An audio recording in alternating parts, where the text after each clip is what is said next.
No había estado privado. Ahora sí.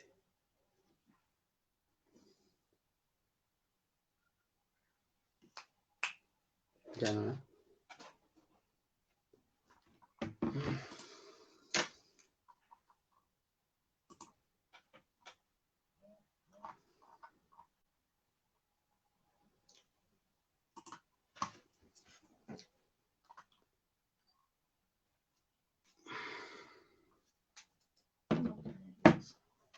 Sí.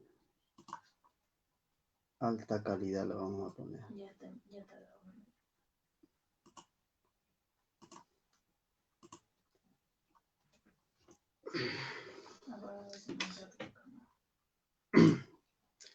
Buenas noches, amigos, colegas de todo el país. Hoy vamos a hablar de un tema muy importante referente a lo que es el proceso ejecutivo desde la ley 439, Código Procesal Civil.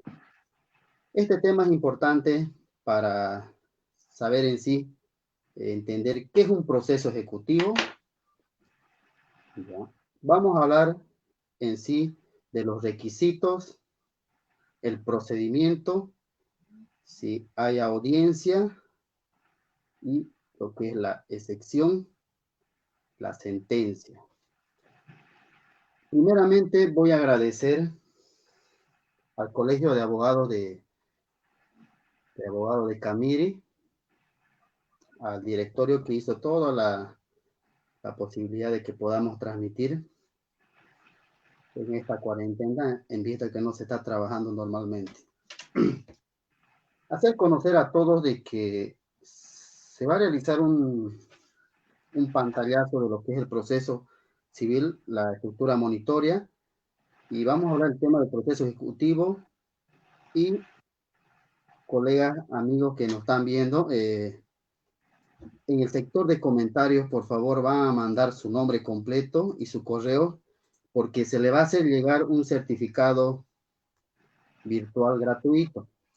Ya. Tengo el honor, el gusto de invitar al doctor Marco Antonio Reyes Gutiérrez, quien es licenciado en Derecho, Ciencias Políticas y Sociales, es magíster en Derecho Procesal Civil. El doctor Reyes es especialista en análisis jurídico de contrato, es especialista en Derecho Laboral, Seguridad Social y Recursos Humanos. También tiene un diplomado en Derecho Constitucional, diplomado en Ciencias Penales, tiene otro diplomado en Educación Superior. También es cursante al doctorado en Derecho en Mención en Pluralismo Jurídico.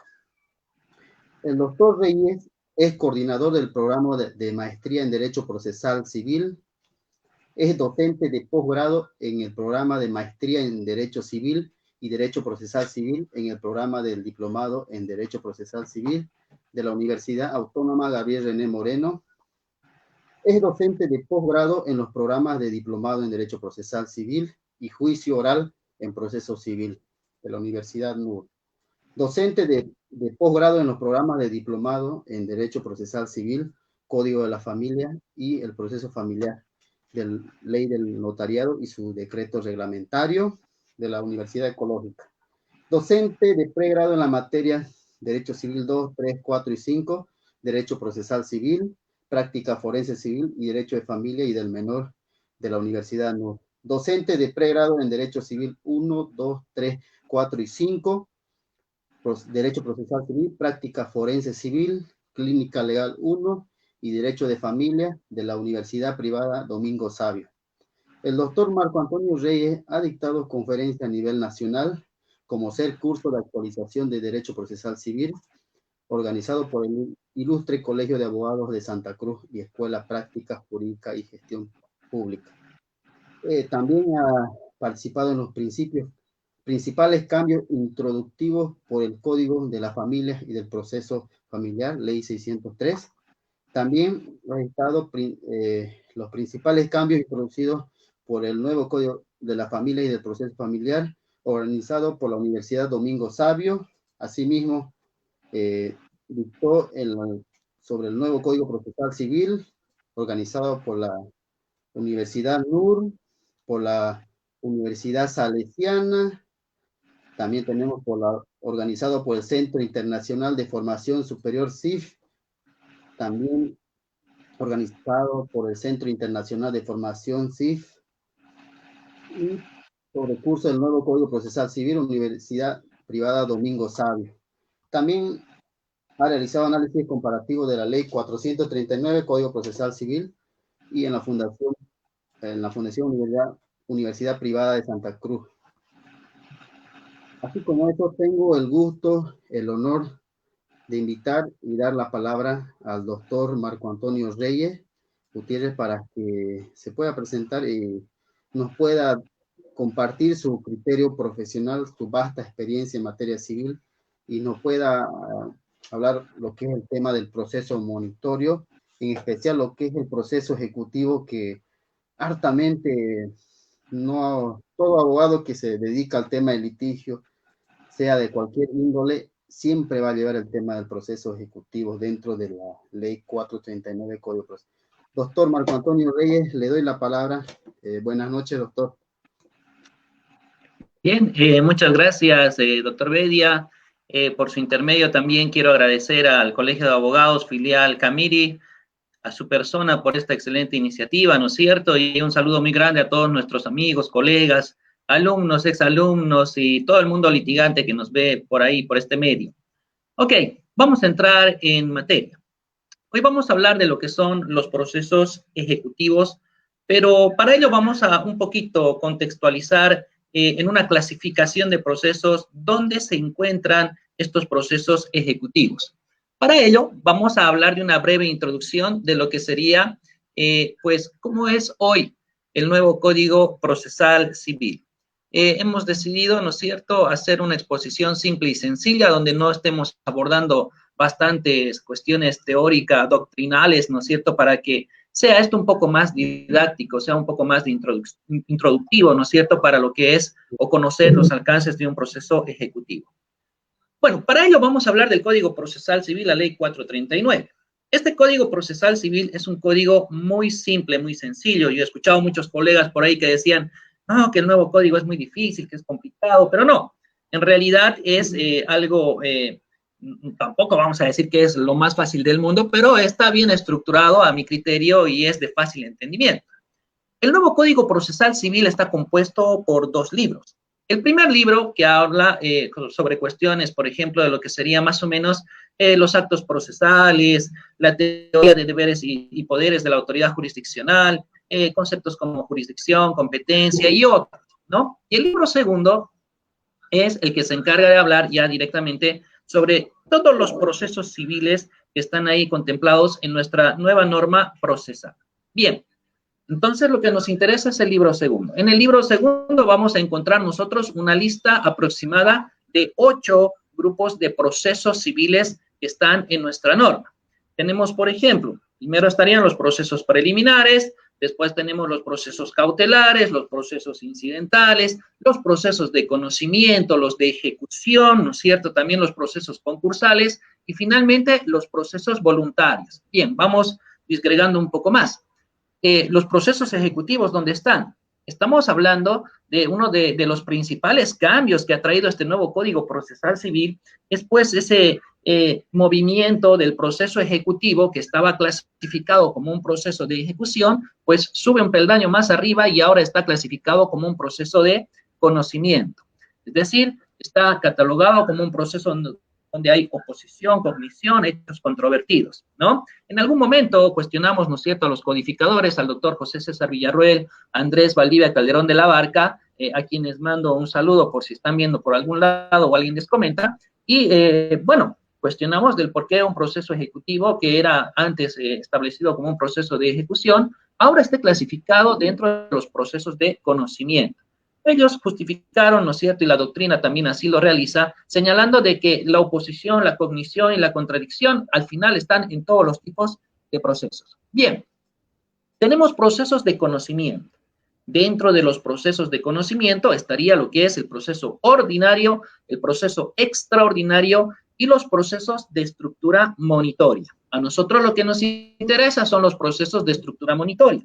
Dentro de esta clasificación de procesos de estructura monitoria, es donde nosotros vamos a encontrar, por un lado, al proceso ejecutivo, el cual es nuestra materia hoy de discusión y análisis, y más abajo tenemos otra clasificación denominada otros procesos de estructura monitoria.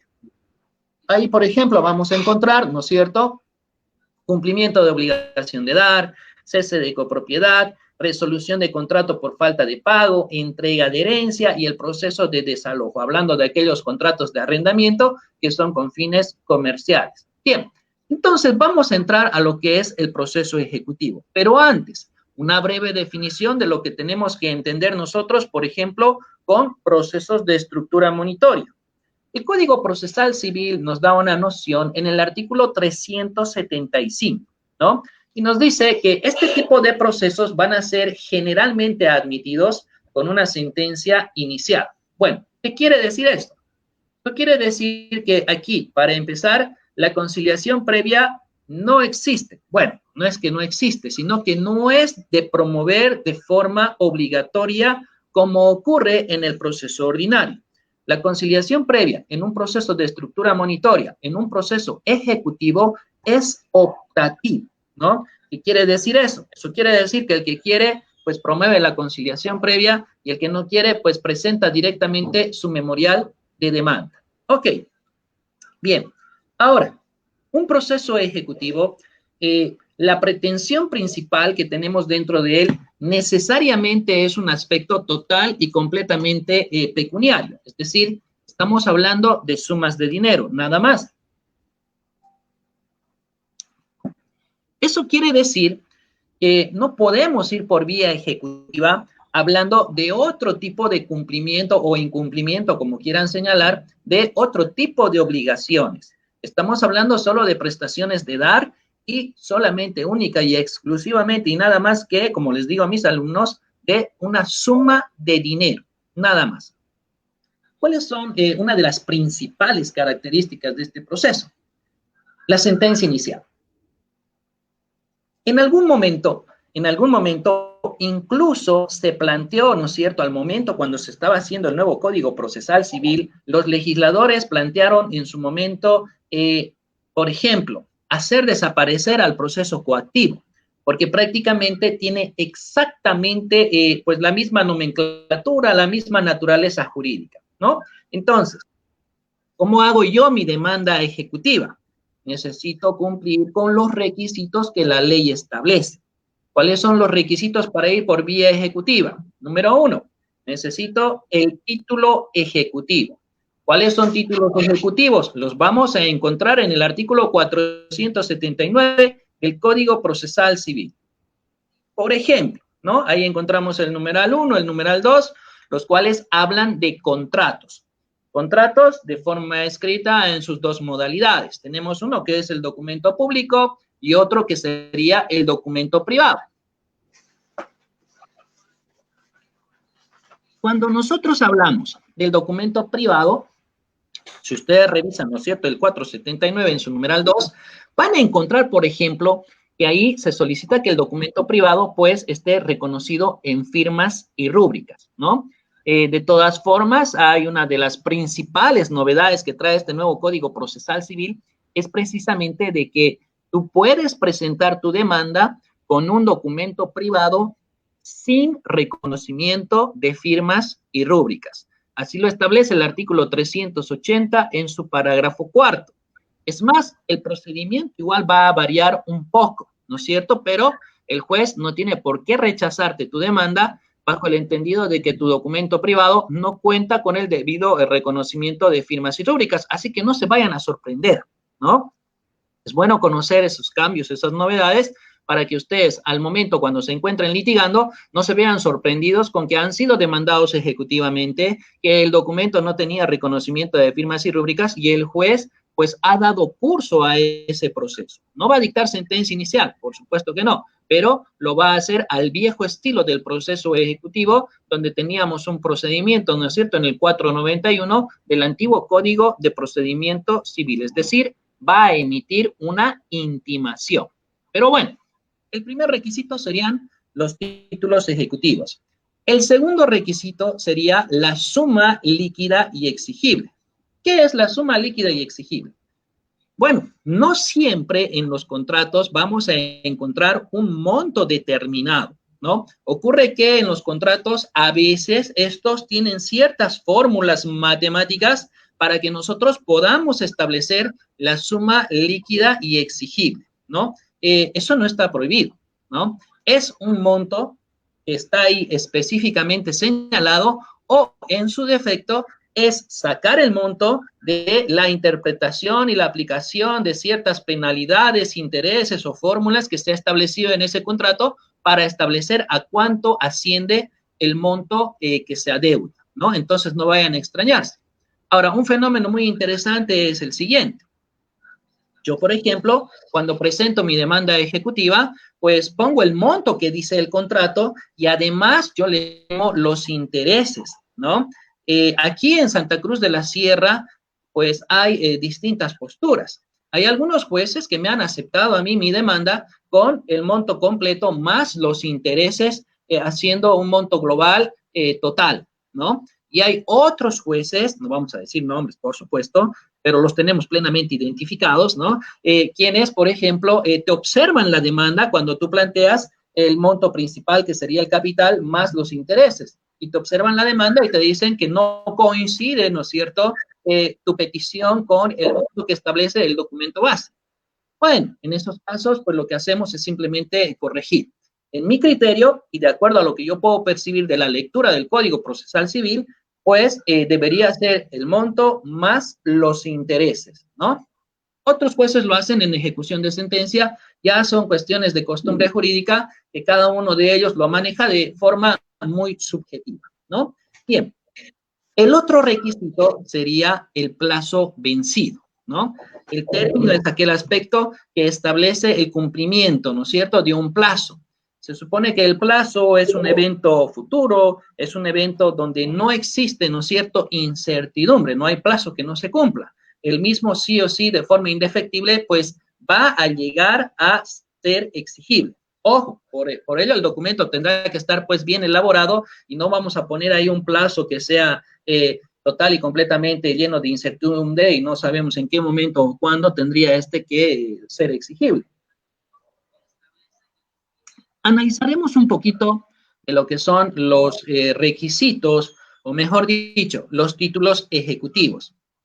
Decíamos, por un lado está el documento privado, reconocido en firmas y rúbricas, ya sea de forma voluntaria o ya sea haciendo una diligencia preparatoria en el esquema de un proceso preliminar, ¿no es cierto? Estamos hablando del artículo 306, el numeral 2, si la mente no me falla. Muy bien. Tenemos otros títulos ejecutivos donde, por ejemplo, la mayoría de las personas desconocen. Ahí tenemos un claro ejemplo que es de conocimiento público, ¿no? A veces, generalmente en los condominios, sea un condominio de oficinas comerciales o sea un condominio para vivienda, pues están ahí. Hay una lista de los deudores morosos, ¿no es cierto? El señor tanto debe 3,000, el señor tanto debe 2,000, etcétera, etcétera, etcétera. Bueno, quebrantando totalmente esa característica de los derechos de crédito que no tienen que ser, pues, publicitados, ¿no? No es como un derecho real. Un derecho real sí tiene que ser publicitado, pero un derecho de crédito no es una de sus características. Pero bien, entonces ahí es donde nosotros cuestionamos y decimos, ¿qué necesidad de estar ahí plantando la lista de acreedores o, perdón, de deudores del condominio? ¿Por qué no van por vía ejecutiva directamente? Se supone que el directorio, la administración, tiene que sacar una resolución, un documento del cual establezca a cuánto asciende la deuda y también podemos iniciar un proceso ejecutivo. Otro caso muy interesante sería también el tema de el pago del alquiler, ¿no? El canon, técnica y jurídicamente como se conoce, ¿no? Se supone, claro, aquí hay un pequeño detalle, ¿no? Como en todo. Se supone que nosotros cuando damos en alquiler una vivienda, una oficina o cualquier otro bien inmueble, pues tenemos la obligación de tributar. Si nosotros tenemos la obligación de tributar, pues vamos a emitir un recibo oficial del Servicio de Impuestos Nacionales, que es un formulario similar a lo que es una factura, ¿no? Es casi idéntico. Entonces, cuando nuestro inquilino no esté pagando de forma mensual, de forma periódica, ¿no es cierto?, esa suma de dinero, lo que tenemos que hacer también es acumular, ¿no es cierto?, esos talonarios, esas facturas, que no son facturas, son recibos oficiales, y presentarlas finalmente dentro de un proceso ejecutivo para lograr que tu inquilino pues proceda al pago del alquiler, que se llama GAM. Bien, esos entre los títulos ejecutivos más interesantes que podemos señalar. Después hay otros que son la declaración ante autoridad judicial de una suma de dinero. Después, a ver, otro que me pueda acordar por ahí. No tienen mayor relevancia. Bien, vámonos al procedimiento.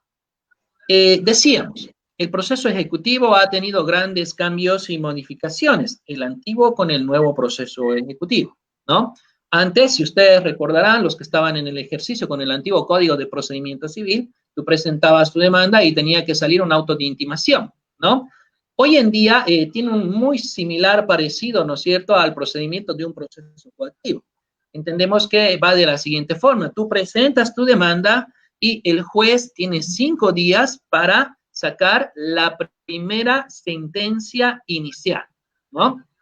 Si todo está bien, aquí no hay una resolución, un decreto o un auto de admisión. El hecho de que el juez saque la sentencia inicial intrínsecamente quiere decir que él ya ha decidido realizar pues la aceptación de esa demanda, ¿no? Es más, por eso la está acogiendo con una sentencia inicial. ¿Cuáles las connotaciones de esa sentencia? Una vez que sale la sentencia, pues tenemos que cumplir pues con nuestra obligación de realizar la citación, ¿no? Bueno, hay muchos casos para debatir, por ejemplo, lo que está en el artículo 247, parágrafo primero, hablando de la extinción por inactividad. Se supone que, esto es muy interesante, ¿cuál es el procedimiento de un proceso ejecutivo? Bueno, es el que está establecido ahí en el código y en lo pertinente se aplicará respecto a un proceso extraordinario. El mismo que a su vez se remite en lo pertinente se va a aplicar a lo que establece un proceso ordinario. Entonces, la clave del éxito aquí es conocer con precisión cuáles son los pasos de un proceso ordinario, porque si conoces y manejas bien el proceso ordinario, no vas a tener ningún problema con el proceso extraordinario y a su vez, si conoces el extraordinario, pues no vas a tener aún ningún problema con lo que sería el esquema de un proceso, pues de este caso del que estamos hablando, de un proceso ejecutivo. Ahora, desde ya hay que desvirtuar cualquier cuestión de inconstitucionalidad, ¿no?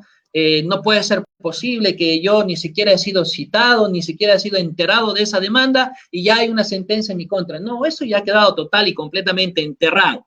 Eso ya lo discutimos, ya se ha dilucidado. Cuando se puso en vigencia, pues, ¿no es cierto?, la Ley de Abreviación Procesal Civil y Asistencia Familiar, cuando se hablaba de la creación de ese nuevo proceso que se llamaba proceso coactivo, donde ya han salido varias sentencias constitucionales, las cuales han establecido, por un lado, de que no es inconstitucional, no hay indefensión, porque número uno, el deudor sabe exactamente cuándo se da el cumplimiento de la obligación, desde qué momento entra en mora y desde qué momento puede ser el demandado. Número uno. Y número dos, aunque exista una sentencia inicial, no quiere decir que no puedas plantear excepciones. Y como las excepciones son medios y mecanismos de defensa, pues no podemos decir que la parte estaría en indefensión. Bien, retomemos. Entonces, presentamos demanda, está 5 días en despacho del juez y sale la sentencia inicial. Algunos colegas que he podido yo seguir por las redes sociales, no me acuerdo si era mi queridísimo colega el doctor Alex Parada o era el doctor Arias, señalaban que no debería denominarse como una sentencia inicial, sino que debería ser nomás pues un auto definitivo, ¿no? Bueno, sí, comparto el criterio, ¿no? Pero estamos entrando a esa nueva nomenclatura del proceso ejecutivo, donde es muy interesante pues la figura de contar con 2 sentencias, ¿no? Pero bien, es una sentencia, la sentencia inicial, es una sentencia muy sui generis. ¿Por qué es muy sui generis? Porque es única, ¿no? ¿Y por qué es única? Porque esa sentencia, por ejemplo, colegas, amigos, no se puede apelar. No se puede apelar. Es una sentencia que solamente admite como mecanismo de defensa, ataque, como quieran llamarle, el planteamiento de excepciones. Ojo, estamos hablando de los procesos de estructura monitoria, los cuales, por su naturaleza jurídica, sí hay cognición, hay oposición, contradicción, pero la misma es reducida, ¿no? Es reducida al mínimo porque no puedes hacer lo mismo que en un proceso ordinario. En un proceso ordinario, pues, puedes contestar, puedes reconvenir, hay rebeldía, hay casación, ¿no es cierto? Va a llegar hasta suje. Si vamos al proceso extraordinario, en un proceso extraordinario, sí, puedes contestar, sí, puedes plantear excepciones, pero no hay reconvención, no hay rebeldía y tampoco hay casación. Entonces llegamos a los procesos de estructura monitoria donde esto todavía es más pequeño, ¿no? Lo único que puedes hacer ante una demanda en un proceso ejecutivo de estructura monitoria es solamente plantear excepciones. Así que no vayan a estar a ustedes tratando de formular una contestación, peor una apelación, porque es la primera sentencia inicial. Bien, esa sentencia inicial lo que tendremos que hacer es, pues, lograr, por un lado, la citación. Tenemos que citar a la otra parte. Y por analogía, pues, se supone que están corriendo los plazos de la extinción por inactividad, ¿no? Es decir, tenemos 30 días, de acuerdo al 247, parágrafo primero, para cumplir con nuestras obligaciones, para lograr la citación. Ojo, y esto quiero dejarlo claro, por favor. No son 30 días para citar. No dice eso el Código Procesal Civil. Dice 30 días para cumplir con tus obligaciones, para lograr la citación. El otro día estábamos siguiendo una conferencia que creo que patrocina, claro, sí, la Gaceta de Derecho. Un saludo grande al doctor Andrade, ¿no es cierto?, doctor Jimmy Montaño, el doctor Mamani, donde contábamos con la participación de un juez de la ciudad de La Paz, el cual maneja el mismo criterio que quien les habla, ¿no? No son 30 días para citar. Son 30 días para cumplir con nuestras obligaciones para lograr la citación. Muy bien. Una vez que la parte contraria ha sido citada, ojo, no va a tener 30 días como ocurre en un ordinario o en un extraordinario. Solamente va a tener el plazo de 10 días para plantear excepciones. Son solamente excepciones y nada más. Las excepciones que pueda plantear, pues tienen que ser aquellas que están enmarcadas ahí en el Código Procesal. Y no estamos hablando de las que están en el artículo 128.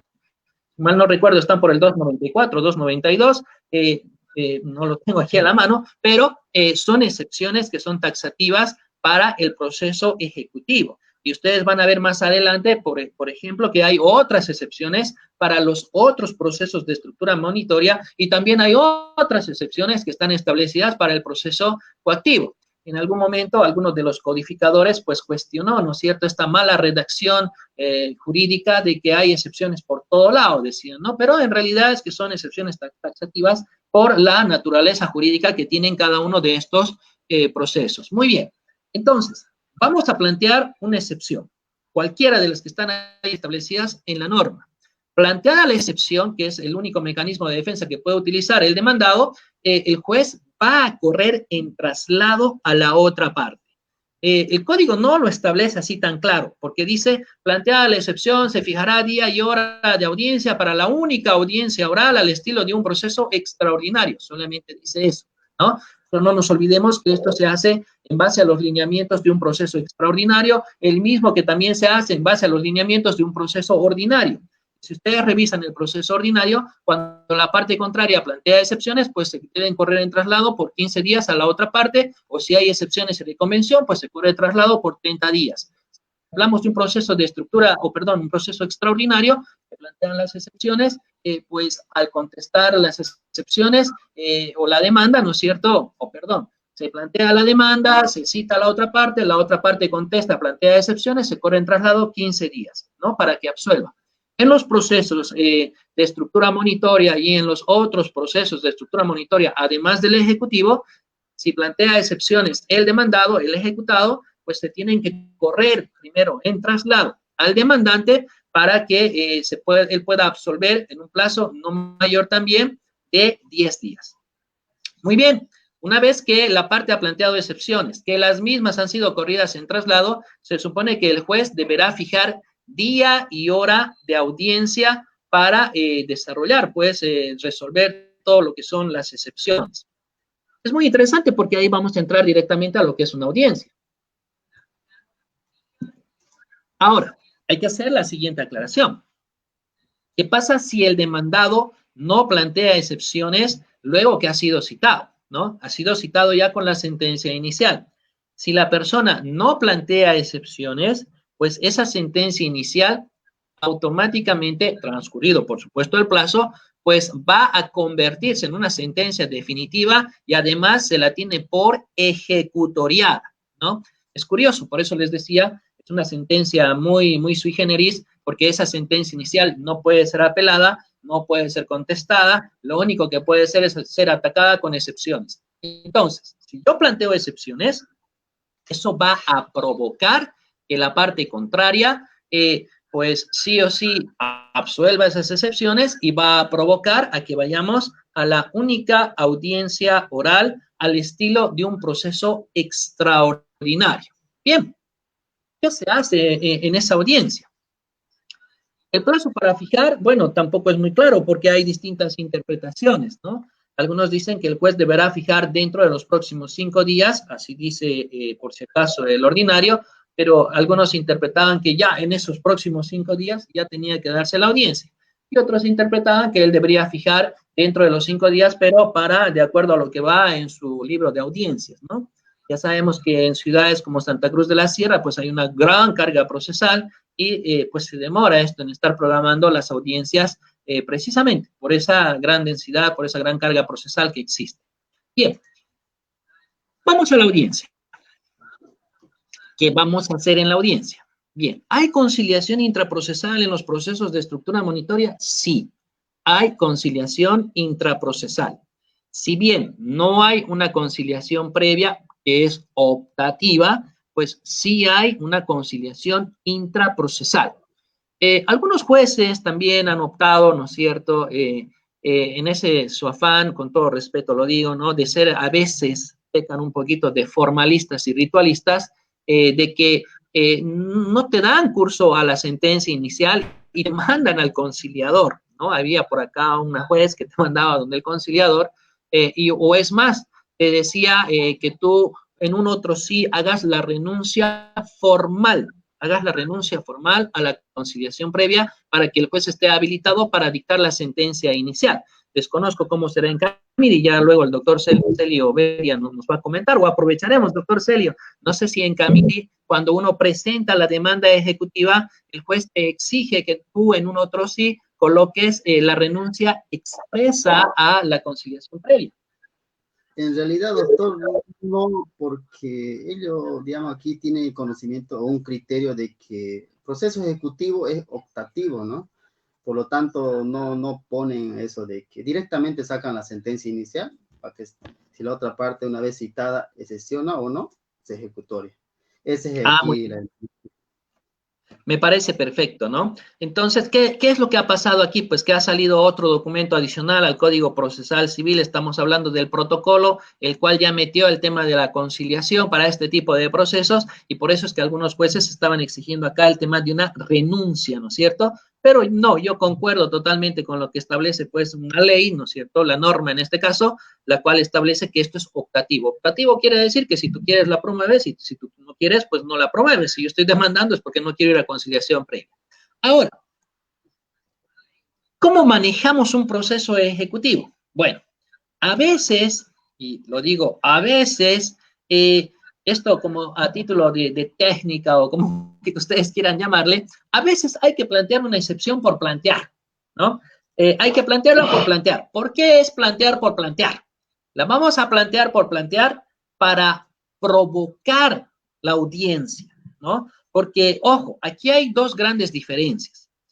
Digamos que has presentado tu demanda, ha salido la sentencia inicial, tú has sido citado como ejecutado, como deudor. Si tú presentas un memorial solicitando audiencia de conciliación, pues muy poco probable que te vaya bien, porque por un lado, tú lo estás solicitando como parte y la conciliación, ustedes saben, es voluntaria. El que quiere concilia y el que quiere no concilia. Entonces, el actor rara vez va a querer conciliar porque él te tiene pues del cuello, ¿no es cierto? Tiene el título, tiene la suma, tiene el plazo vencido y tú tienes bienes seguramente, por eso te están haciendo el proceso también, ¿no? Entonces, alguien que te tiene así del cuello, rara y difícilmente va a ir pues a querer conciliar contigo.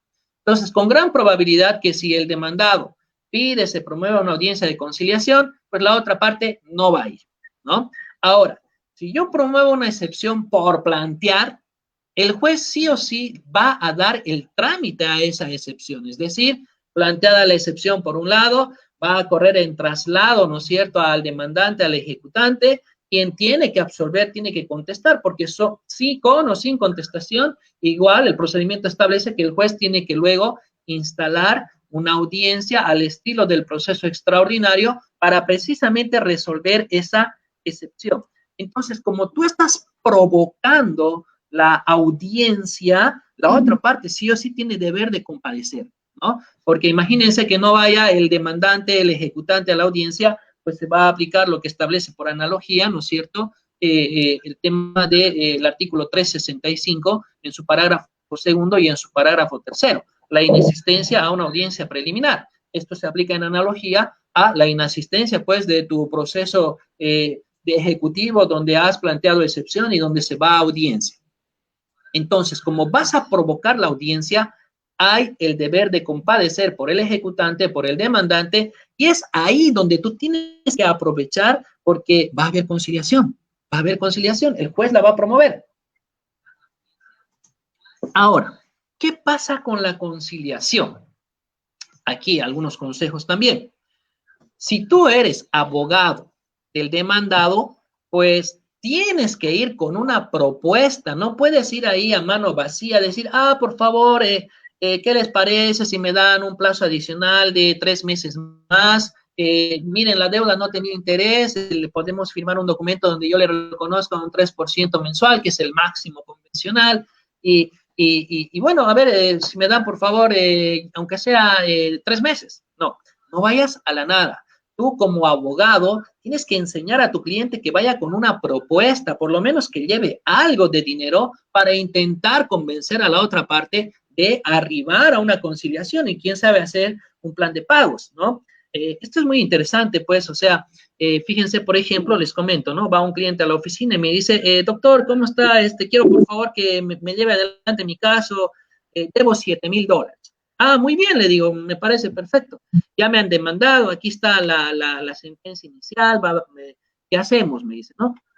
Muy bien, punto número 1, ¿tiene usted una casa a su nombre? Le digo, no tengo casa, me dice. Ya, está bien. Dígame, ¿y usted tiene un vehículo a su nombre? No, tampoco tengo vehículo, me dice. Bueno, entonces, dígame, ¿tendrá tal vez algún negocio con net funcionando, mercadería, alguna tienda comercial o algo? No, tampoco tengo, me dice. Bueno, le digo, tal vez tiene dinero en alguna cuenta del banco, qué sé yo. No, tampoco tengo, me dice. Bueno, señor, entonces, ¿qué quiere que le ayude? Le digo, ¿no? Es que ahí está el dicho, ustedes muy bien saben que el que nada tiene, pues nada debe. Prácticamente el cliente era una persona insolvente. Entonces le digo, ¿y entonces por qué viene usted a la oficina? No, doctor, discúlpeme, yo sí quiero pagar, ¿no? Entonces lo que quiero, doctor, es que vayamos con una propuesta. Muy bien, vamos a conciliar, le dije. Claro, había una cuestión adicional de que él ya había depositado $2,000, mandó el check-in o el voucher del depósito del dinero por WhatsApp, ¿no? Y bueno, obviamente teníamos que plantear además la excepción de pago parcial, ¿no? Pero él quería pagar finalmente y quería llegar a un acuerdo. Este es uno de los casos muy curiosos donde el que tenía así la cabeza en el cuello era el deudor. El deudor lo tenía al acreedor y ustedes dirán, ¿por qué? Porque era si nosotros queríamos, pues conciliábamos, y si nosotros no queríamos, pues no conciliábamos y a ver de dónde él saca plata. Porque como les dije, no tenía vehículo a su nombre, no tenía casa a su nombre, no tenía plata en el banco, no tenía ningún negocio, no tenía mercadería, no tenía nada. Ahora, y ojo, ¿qué hemos hecho con el tema de probar el pago documentado? Porque el cliente lamentablemente había perdido el voucher, tenía así la conversación de WhatsApp, imprimimos la conversación de WhatsApp donde decía, te he depositado, hermano, por lo menos $2,000. Hemos pedido mediante oficio, ¿no es cierto?, una certificación al banco del depósito que se hizo de los $2,000. Y ojo, no vayan ustedes a pensar, esto ya está sencillo, los $2,000 libramos, no son 7, son 5. Siempre vayan pensando, con todo respeto lo digo, ¿no? Siempre vayan pensando lo peor de la parte contraria. Y como que, ni más ni menos cuando estuvimos en audiencia, el señor dijo, no me pagó. La certificación del banco lamentablemente no llegó, donde hemos pedido una suspensión de la audiencia aplicando de forma análoga, ¿no es cierto?, a lo que ocurre en un proceso ordinario en la audiencia complementaria. El artículo 368 establece la suspensión por única vez de la audiencia complementaria si falta prueba, ¿no es cierto?, que tenía que diligenciarse fuera del juzgado. Ya se suspendió por una vez y para la segunda vez tampoco llegó la certificación del banco. Pero como estábamos entrando a conciliar, pues teníamos un elemento donde nosotros demostrar que el cliente estaba de buena fe. ¿Cómo hemos llegado a conciliar? Bueno, número uno, los $2,000, sí, el señor finalmente terminó aceptando, ¿no? Referente a un plan de pagos, hemos firmado un plan de pagos donde además, ¿no es cierto?, mi cliente ha ido con su hermano, que también era un abogado y que trabajaba en un banco y tenía, pues, cuentas solventes para que él firme de garante, ¿no? Entonces ya teníamos algo más para que la parte contraria confíe en nosotros. Pero de todas formas, como yo les digo, no tenía, digamos, otra salida el acreedor porque no teníamos nada más que entregarle, no teníamos más que darle y no tenía él de dónde sacar nada. ¿Cómo concluyó eso? Bueno, terminó finalmente pues conciliando, ¿no? Se concilió, se hizo un documento, establecimos plan de pagos, un interés, pusimos al hermano de codeudor inclusive y garante, así que con eso ya pudimos salir con una salida amistosa. Eso les digo, a veces en un proceso ejecutivo no hay una excepción que tú puedas plantear de las que están establecidas ahí en el Código Procesal Civil. O a veces tú no cumples, ¿no es cierto?, con ese requisito de llenar, pues, los presupuestos para plantear una determinada excepción. Entonces, ¿qué hacemos? Excepcionamos por excepcionar. El juez corre el trámite a la parte contraria. La parte contraria absuelve, como ya está absuelto, el juez fija día y hora de audiencia y como vamos a ir a audiencia, sí o sí el juez va a promover la conciliación. Como punto número 2, si fracasamos en la conciliación, se fijan los puntos a debate referente a la excepción planteada y finalmente lo que va a hacer el juez es dictar la sentencia definitiva. Entonces, en audiencia es donde el juez va a proceder a dictar la sentencia definitiva. Se supone que esa sentencia definitiva la tiene que dictar en su integridad, ¿no? El único caso donde se establece taxativamente el posponer la lectura completa de la sentencia es en el proceso ordinario. Se supone que el juez culmina la audiencia complementaria dictando solamente la parte resolutiva, es decir, el por tanto, si es probada o es improbada, y en un proceso extraordinario se supone que debería dar lectura íntegra a la sentencia. Aún así, el procedimiento establece que en caso de ser necesario y de ser un proceso que representa alguna complejidad, se puede posponer también el tema de una sentencia completa. Pero sí o sí la parte dispositiva, ¿no? Ahora, en un proceso de estructura monitoria, lo que se establece es que el juez ya realice, ¿no es cierto?, la lectura y la emisión de la sentencia en su integridad, ¿no? Generalmente, pues, a lo que yo he visto acá, me he podido percatar que nuestros jueces, por ejemplo, de la ciudad de Santa Cruz de la Sierra, son muy preparados en su mayoría, hasta yo no me he percatado de ninguna improvisación por ahí. Ellos ya van con la tarea hecha, ya van con el expediente debidamente estudiado, y es más, ya tienen un borrador de su resolución, ¿no? Entonces ya prácticamente van con una especie de convicción que podría variar un poco dependiendo las distintas connotaciones que puedan suscitarse dentro del proceso en audiencia, ¿no? Uno de los puntos más importantes que tenemos que resaltar nosotros, por ejemplo, es el tema de que aquí son obligaciones puras y simples, ¿no? Por regla general son obligaciones puras y simples. Por eso, en este caso, el proceso ejecutivo solamente habla del incumplimiento de una obligación pecuniaria, una suma de dinero. No puedes ir a discutir otras cuestiones adicionales. No puedes ir a discutir si el contrato había algún vicio en tu consentimiento, si ha habido error, si ha habido dolo. No, este proceso no es para eso. Eso lo podrás hacer más adelante si existen los suficientes elementos para poder ordinarizar, ¿no es cierto?, en los próximos 6 meses, un proceso ordinario que, ojo, se establece que no va a tener casación, ¿no es cierto?, porque está viniendo de un proceso anterior que ha sido realizado, en este caso ya un proceso de estructura monitoria. Ahora, otra de las connotaciones, esta sentencia definitiva ¿no es cierto? La sentencia definitiva, ya, esa sí es la que sí puede ser apelada, ¿no es cierto? Concluirá la audiencia. En el proceso civil no hay que hacer anuncio del recurso de apelación por si acaso en audiencia. Eso es en un proceso que se llama proceso común en el Código Niña, Niño y Adolescente. En el Código Procesal Civil tú no haces anuncio de nada.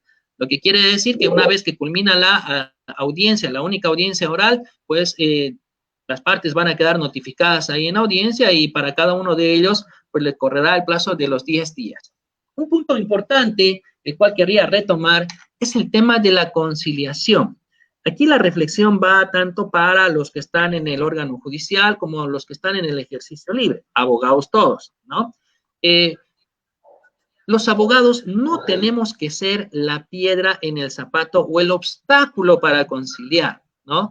Más bien lo que nosotros tenemos que hacer es facilitar. Soy de la idea de que si el cliente va a conciliar, pues el proceso termina más rápido y yo también voy a poder cobrar mis honorarios más rápido. Por eso es que ustedes como abogados tienen que incentivar al cliente, no en mala fe, por supuesto, incentivar al cliente a que él pueda arribar a una conciliación. Por eso es importante que en este caso el demandado sea él el que vaya con la propuesta y no vaya a manos vacías a decir, ya estamos en la conciliación. Me espere pues el señor que me amplíe el plazo. No vayan a mano vacía, porque así de esperar, obvio que se ha cansado de esperar el señor, por eso ha contratado pues un abogado y por eso están ya en un proceso judicial, ¿no? Y que si seguramente ustedes tienen bienes, pues va a ejecutar, pues, en caso de incumplimiento, pues se va a llevar seguramente al embargo y va a materializar finalmente esa sentencia en el proceso de ejecución de sentencia que a continuación sigue. Por eso es importante que el abogado sea un factor que coadyuve a la conciliación. Ahora, otro punto muy importante que quiero tocar, el tema de los abogados tienen que participar en la audiencia de conciliación, sí o no, porque generalmente la mayoría de los jueces es por favor, ustedes afuera todavía que entren solamente las partes, ¿no? Yo soy enemigo de esa postura porque por un lado, ojo, no nos olvidemos que el proceso lleva de por medio el principio de disposición o dispositivo. ¿Qué quiere decir? Ese principio establece pues que el que es el dueño del proceso son las partes, no el juez. Por lo tanto, en la fase de conciliación, el juez, y está en el video de la escuela de jueces, ¿no? El juez tiene que preguntar a la parte, mire señor, vamos a proceder a la conciliación intraprocesal, quiero preguntar al demandante y al demandado si para esta etapa quieren ser asistidos o no de sus respectivos abogados. Esa es la postura correcta, ¿no? ¿Por qué? Porque el abogado va a coadyuvar, ya les dije, va a coadyuvar ¿a qué? A lograr una conciliación. Y a veces hay que ser amenazantes de forma sutil, ¿no es cierto? Por ejemplo, miren, ¿a qué me refiero? ¿Por qué es importante la presencia de un abogado? Es importante porque el abogado le va a hacer entender a la parte contraria que está asistido de su abogado de cuáles serían las posibles connotaciones de no llegar a una conciliación. Por ejemplo, el tema de que vamos a hacer avalúos, van a haber publicaciones por periódico y ojo, ¿no? Esta sentencia todavía seguramente se puede apelar, que cuando llega a sala pues son 7, 8, el cliente piensa que ya sale la sentencia, ya ganó la primera, la segunda la va a ganar y ya mañana está vendiendo la casa. No, no es así, ¿no? Porque la otra parte con seguridad va a apelar y como va a apelar la otra parte pues va a subir a sala y en sala ustedes bien saben que son aproximadamente entre 8 a 9 meses para que eso vuelva, ¿no es cierto? Entonces hay un perjuicio. Y es más, de darse el caso que digamos que se va a ejecutar, se va a llevar a venta judicial la casa del deudor y el deudor no quiera salir, hay que materializar un lanzamiento, ¿no? ¿Y cuánto cuesta un lanzamiento? Un lanzamiento cuesta, pues, porque hay que movilizar, ¿no es cierto?, a la fuerza pública y como ustedes bien saben, los que están en ejercicio, pues aproximadamente es un monto aproximado de $3,000, $3,500, dependiendo el terreno y la forma de las personas que estén ahí adentro y de todo el equipo que tenga que movilizarse, ¿no es cierto? Entonces, esos aspectos sirven. ¿Sirven para qué? Para el acreedor tal vez pueda condonar una porción, ¿no es cierto?, de la deuda que está en su favor y de que el deudor de una vez pues se ponga las pilas, pague y pague aunque sea un monto menor. No se olviden que el dicho dice, a veces vale más un buen, ¿cómo es? A veces vale más un maltrato que un buen play, ¿no? Bien, entonces, hasta ahí son lo que podemos compartir con todos ustedes, un poquito de lo que es el proceso de estructura monitoria, el proceso ejecutivo, además de un poquito del procedimiento también para y algunas experiencias personales que hemos tenido en el ejercicio para con ustedes. Voy a terminar mi participación y le cedo pues la palabra a nuestro anfitrión, el doctor Celio Bedia, para que prosiga con esta exposición. Doctor, excelente, la verdad muy concreto y siempre viendo, ¿no? Desde el punto de vista de la práctica, ¿no? Aquí de igual forma se lleva ya aquí los jueces, ya conocen ya procedimiento todo. Normalmente me ha tocado de ambas partes, ¿no? Cuando demanda o demandante o demandado. Lógicamente cuando soy parte de la, bueno, de la parte demandante, presentamos el título ejecutivo dentro de una demanda, sale una sentencia inicial, se cita la otra parte. Lógicamente la otra parte es una estrategia, ¿no? Del abogado de, si en caso no tenés nada o tenés, plantearle una conciliación, que el juez sí o sí va a fijar una audiencia. Entonces, sabemos que el tema es optativo, aquí se aplica la optación, pero es una estrategia del abogado, ¿no? De decir, no, pedamos conciliación tranquilamente en la audiencia, vamos a tratar de llegar a un acuerdo, firmar ese acuerdo y se acabó. Si en caso, bueno, no tiene, ahí queda. Aquí, doctor, al igual que en Santa Cruz, igual me ha tocado presentar una demanda ejecutiva y tienen perfecto el conocimiento de los procesos monitorios, doctor. Doctor, tenemos varios comentarios que le voy a hacer conocer para que nos pueda respondernos, doctor.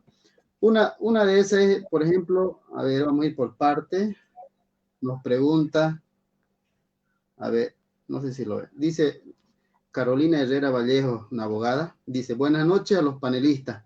Una pregunta, en los procesos monitorios ejecutivos, ¿procede la extinción por inactividad procesal, específicamente por no haber citado al o los demandados en el plazo de 30 días? Muchas gracias. Bien, bueno, ahí hay muchas interpretaciones, y hay muchas connotaciones, y hay muchas contradicciones también.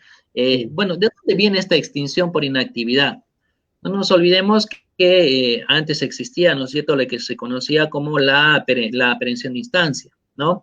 Que era una especie de sanción por hacer el abandono, ¿no es cierto?, de tu proceso por un lapso mayor a 6 meses.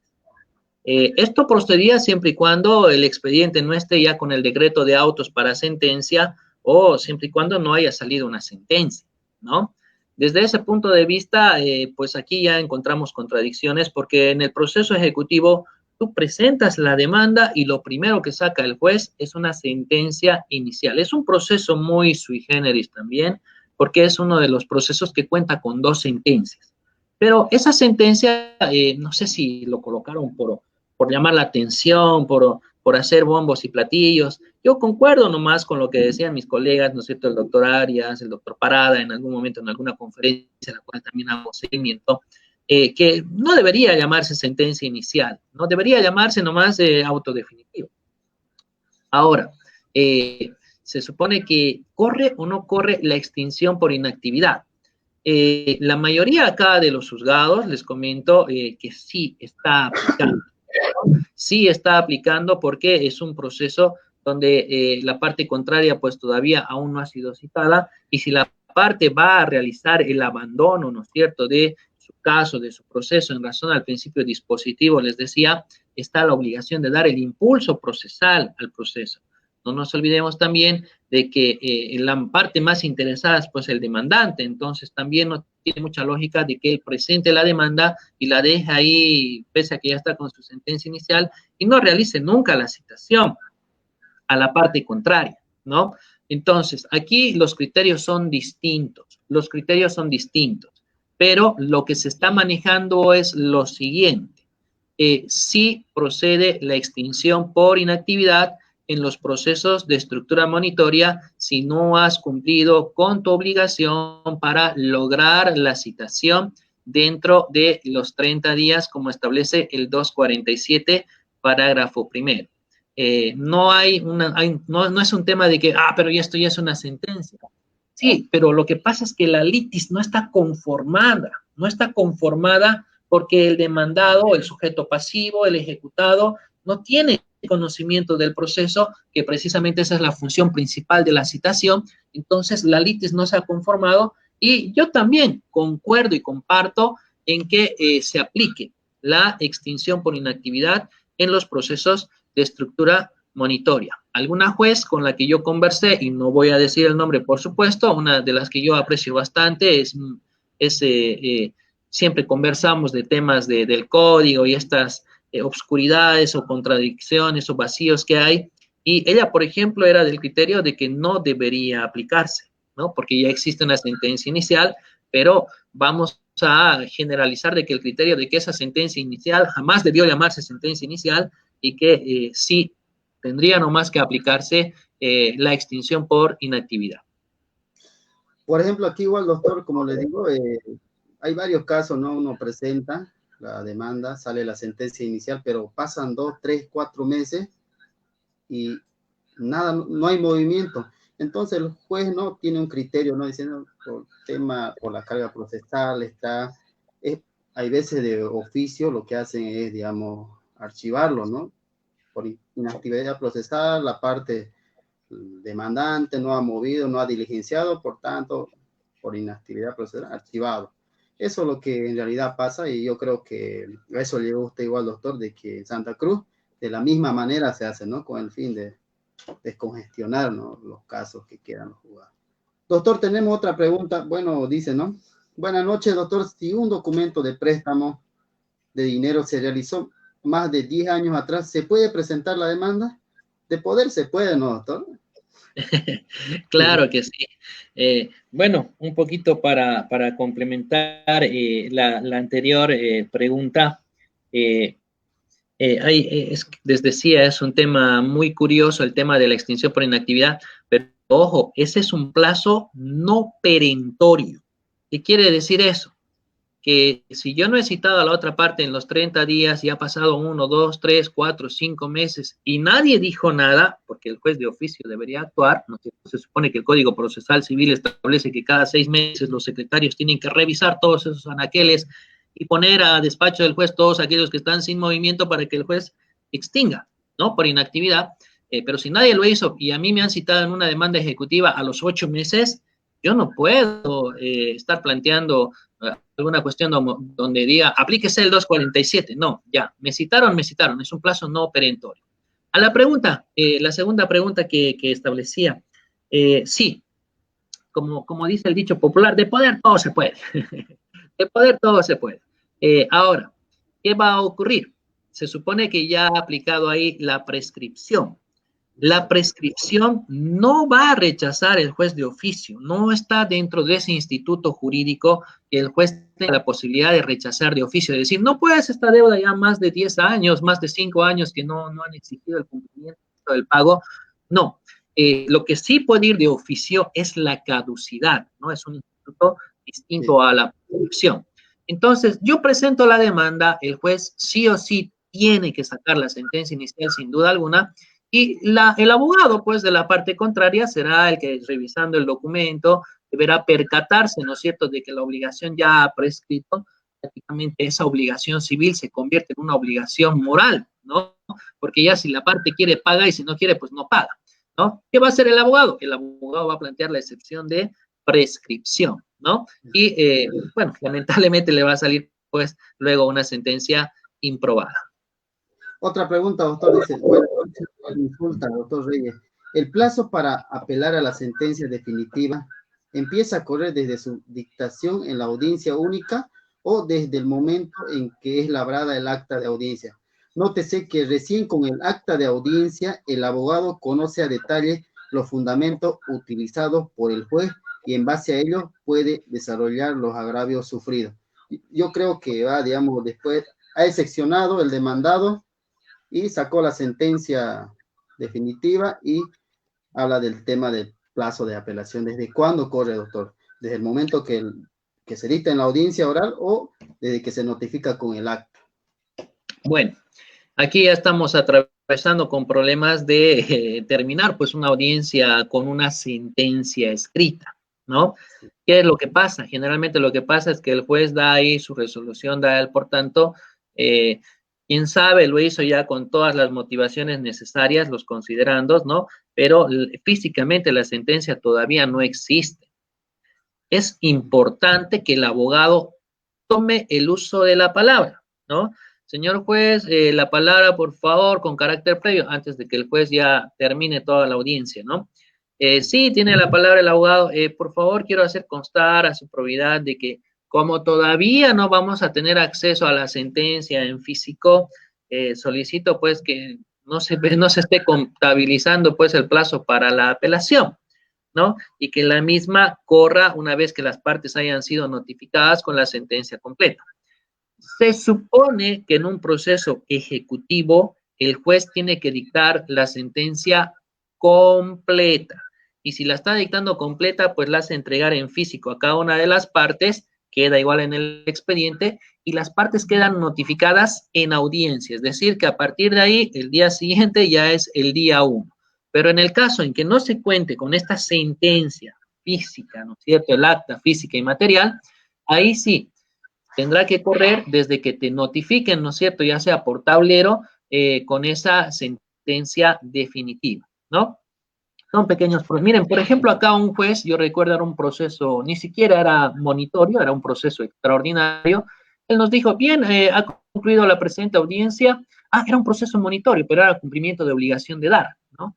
Ha concluido, nos decía la audiencia, por favor voy a pedir a las partes y a los abogados que vuelvan en 60 minutos para que yo dé la lectura completa y les entregue a cada uno su sentencia. Entonces, hay formas, hay modos, ¿no? Pero lo que se está optando más es por dar la parte resolutiva y luego después se notifiquen con la integridad de la sentencia. Entonces, una vez que nos notifiquen con la integridad, con la totalidad de la sentencia, a partir de ahí corre el plazo. Doctor, otra pregunta dice, doctor, ¿puede aclarar por favor la reserva de apelación? Si no escuché mal, dijo que en el proceso civil no existía el anuncio de apelar a la sentencia. Muchas gracias y me permito felicitar por su amplio conocimiento. Eso es lo que preguntan. Muchas gracias. Bien, lo que hemos dicho es lo siguiente. Hemos señalado que cuando sale la sentencia inicial, esa sentencia no se puede apelar. Es una sentencia única en su género y lo único que tú puedes plantear contra esa sentencia son excepciones, nada más. Si no planteas excepciones, esta sentencia se va a ejecutoriar. Si planteas excepciones, el juez corre en traslado a la otra parte seguramente, ¿no es cierto?, va a absolver y luego el juez va a fijar día y hora para la audiencia, donde en la audiencia, la única audiencia oral, va a sacar una sentencia definitiva. En esa audiencia podrás plantear, quién sabe, algún incidente de nulidad, tal vez sí, tal vez no, o 2 o 3, dependiendo qué cosas se susciten en ese proceso. Esos incidentes van a ser resueltos seguramente con autos interlocutorios, porque tú estás atacando a la forma, a cuestiones total y absolutamente procedimentales, al rito procesal, ¿no? Y cuando tú apeles a ese auto interlocutorio que va a sacar el juez, ojo, primero plantearías tu recurso de reposición bajo alternativa de apelación. Si vuelves a perder en la reposición, pues te van a conceder la apelación en el efecto diferido. Entonces, el efecto diferido sí puede darse en un proceso, ya sea ordinario, extraordinario o de estructura monitorio, siempre y cuando no salga a luz ya la sentencia definitiva, ¿no? Otra pregunta, doctor. Andrés Lara Áñez dice, ¿no? ¿Corre la extinción por inactividad y se levantan las medidas cautelares aplicadas? Claro, claro que sí. Es que es uno de los efectos jurídicos. El tema de la extinción por inactividad, pues va a terminar, va a producir la caducidad de todas las medidas precautorias que la parte haya podido, pues solicitar. Es más, tú sin pedirlo. Generalmente aquí el juez, tengo aquí una juez que me anda extinguiendo siempre un proceso. Miren, les comento. un proceso ordinario donde tengo que yo citar a 6 personas, ¿no? Y yo no conozco el domicilio de las 6 personas, entonces tengo que hacer oficios al CERESI, tengo que hacer oficios al CEGIP, los cuales no salen en un día y estaba todo quemado aquí, ¿no es cierto? Entonces ya cuando saco día y hora con el oficial también tiene que ver su agenda, ¿no es cierto? Sí, no un plazo mayor a 10 días, dice la norma, pero son 10 días hábiles. Y ojo, que el juez cuando saca su auto de admisión, que no debería ser auto, sino decreto de admisión, pues no lo saca en 5 días. Sí, sale con los términos, los plazos ahí escritos, pero generalmente tardan un poco más aquí, no sé, es de conocimiento público, no me estoy inventando, ¿no? Entonces, lamentablemente, estoy en el día 32, ¿no es cierto? Y no he podido lograr la citación y viene pues la otra parte y pide extinción por inactividad, ¿no? Es una pésima interpretación por parte de la autoridad jurisdiccional, ojo, no estoy diciendo quién es, ¿no? Donde él cree que son 30 días para citar, ¿no? Aquí el juez como director del proceso tiene que darse cuenta, pues, de las connotaciones que tiene el proceso. ¿A qué me refiero? No es que el demandado vive en calle Bolívar número 100 y a mí no me da mi voluntad o no voy a hacer citar porque soy un negligente. No, no es eso. Es un tema de que son 6, es un tema de que no hay domicilios, es un tema donde hay oficios del 13 y del CEGIP, es un tema donde el oficial de diligencias a veces no cumple, ¿no es cierto? No es que yo no quiera, yo doy movimiento, doy impulso, pero las 3 o 4 veces que la señora juez me ha extinguido, ¿no es cierto?, la demanda, obviamente ellos ya de oficio ahí lo escriben, nadie se los pide, o igual aparte puede pedir, que obviamente como el proceso ha caído o está sancionado con extinción por inactividad, todas las medidas cautelares o precautorias que pudieron verse aplicadas, pues quedan ya total y completamente caducas. Doctor, otra pregunta. Bueno, dice, ¿no? Buenas noches, estimado. El hecho que se archive el procedimiento monitorio por inactividad, ¿se puede interponer otra nueva demanda? Por ejemplo, en este caso, doctor, aquí, ¿no? Sin hablar, cuando digamos, el juez de oficio lo caduca, es decir, por inactividad procesal está archivado. Lo que hacemos, en realidad, es pedir el desarchivo, sacar esos documentos, hacer un desglose, nuevamente ingresar la demanda, nuevamente con una sentencia inicial. Eso es lo que pasa. Allá en Santa Cruz, doctor, ¿cómo es el procedimiento? ¿Se puede o no se puede? Dentro de un proceso monitorio, en especial el proceso ejecutivo. Bien, como les decía, ese plazo del 247, la extinción por inactividad, es un plazo no perentorio. Si fuera un plazo perentorio, sí, definitivamente no habría ninguna duda de qué se tiene que hacer. Es un plazo no perentorio. Aquí hay 2 fenómenos de archivo. O el secretario ha archivado porque ha archivado, o el secretario ha archivado porque el juez ha sacado, ¿no es cierto?, una resolución de extinción por inactividad. Si está con su resolución de extinción por inactividad, lo que procede es, como usted muy bien dice, presentar un memorial, solicitar el desarchivo, pedir el desglose de la documentación original y presentar una nueva demanda. Ahora, si el secretario ha archivado por archivar, ¿no es cierto?, tú pides el desarchivo, revisas, no hay nada ahí, el juez no ha dado extinción por inactividad y ¡pum! Puedes presentar un memorial dando impulso y movimiento pues a ese proceso, ¿no? O quién sabe, hablas con el oficial y le dices, vamos a citar y haces la citación y punto. Es que esto es lo importante. Algunos colegas dicen, no, es que a veces las exposiciones que hacen tienen mucha doctrina, mucha teoría y eso en la vida real no ocurre. Es que hay algunos puntos, hay algunos aspectos que es necesario conocerlos, como son los plazos procesales. Los plazos procesales ha establecido que hay plazos perentorios, no perentorios y prorrogables, ¿no? El del 247, parágrafo primero, es un plazo no perentorio, ¿no? Entonces, yo puedo hacer el desarchivo, si no tiene resolución de extinción por inactividad, hablo con el oficial, lo llevo, hago citar y pum, el proceso continúa. Pero si tiene la resolución por inactividad, es lo que ya hemos señalado usted y yo, querido doctor Bedia. Otra pregunta, doctor. No, Alexis Orgaz, ¿la prescripción corre desde la última cuota que pagó el deudor o desde el momento que se realiza el documento. Ah, ya. Bueno, no está muy clara la pregunta, pero vamos a ver si la puedo interpretar bien. Ya. Yo pienso, doctor, digamos, la pregunta va de que un A ver. contrato se realiza, ¿no? Bueno, mi criterio lo que va, el colega, digamos, se hizo un contrato por un plan, en 3 cuotas, digamos. Una de las 3 cuotas no ha pagado, corre desde ese momento o desde que vence el plazo, o sea, desde el momento del contrato que se ha firmado. Ok, Algo por ahí. ok, entiendo, creo entender. Ya, se supone pues que una obligación para que empiece la prescripción, para que tenga ese efecto jurídico, la misma tiene que ser exigible, ¿no? Es que a veces cometemos, lo digo porque yo también en algún momento me confundí, no vayan a pensar que uno ya nació sabiendo todo y qué sé yo, uno va aprendiendo, ¿no es cierto?, de a poco, y vamos aprendiendo muchos de estas preguntas, charlas, conferencias y compartir criterios entre abogados. Hay, por ejemplo, hay un crédito de vivienda que es por 20 años. ¿Y qué pasa ahí con la prescripción? Bueno, pues es que hay que esperar, ¿no es cierto?, que pasen los 20 años y a partir de ahí, si no has pagado, pues recién inicia la prescripción.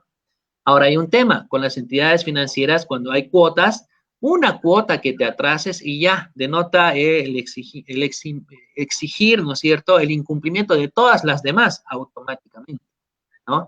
Entonces, a partir del momento en que tú dejas de pagar, a partir de ahí, yo tenía que pagar mi cuota el día 3 de junio de 2020, tenía que pagar una cuota y no he pagado, a partir de ahí ya corre la prescripción. A partir de ahí ya corre la prescripción porque yo ya tenía que pagar y no he pagado, ¿no? Entonces ahí tiene un plazo fijo, la cuota establecida y por supuesto, pues que podríamos estar hablando, pero hay que leer el contrato porque pueden haber esas cláusulas donde ya denotan el incumplimiento de todas las demás o de repente estamos solamente hablando de que es una cuota de un préstamo a 5 años y como no has pagado en 5 años, a partir de ahí correría la prescripción. Sería leyendo el contrato, ¿no? Otra pregunta, doctor.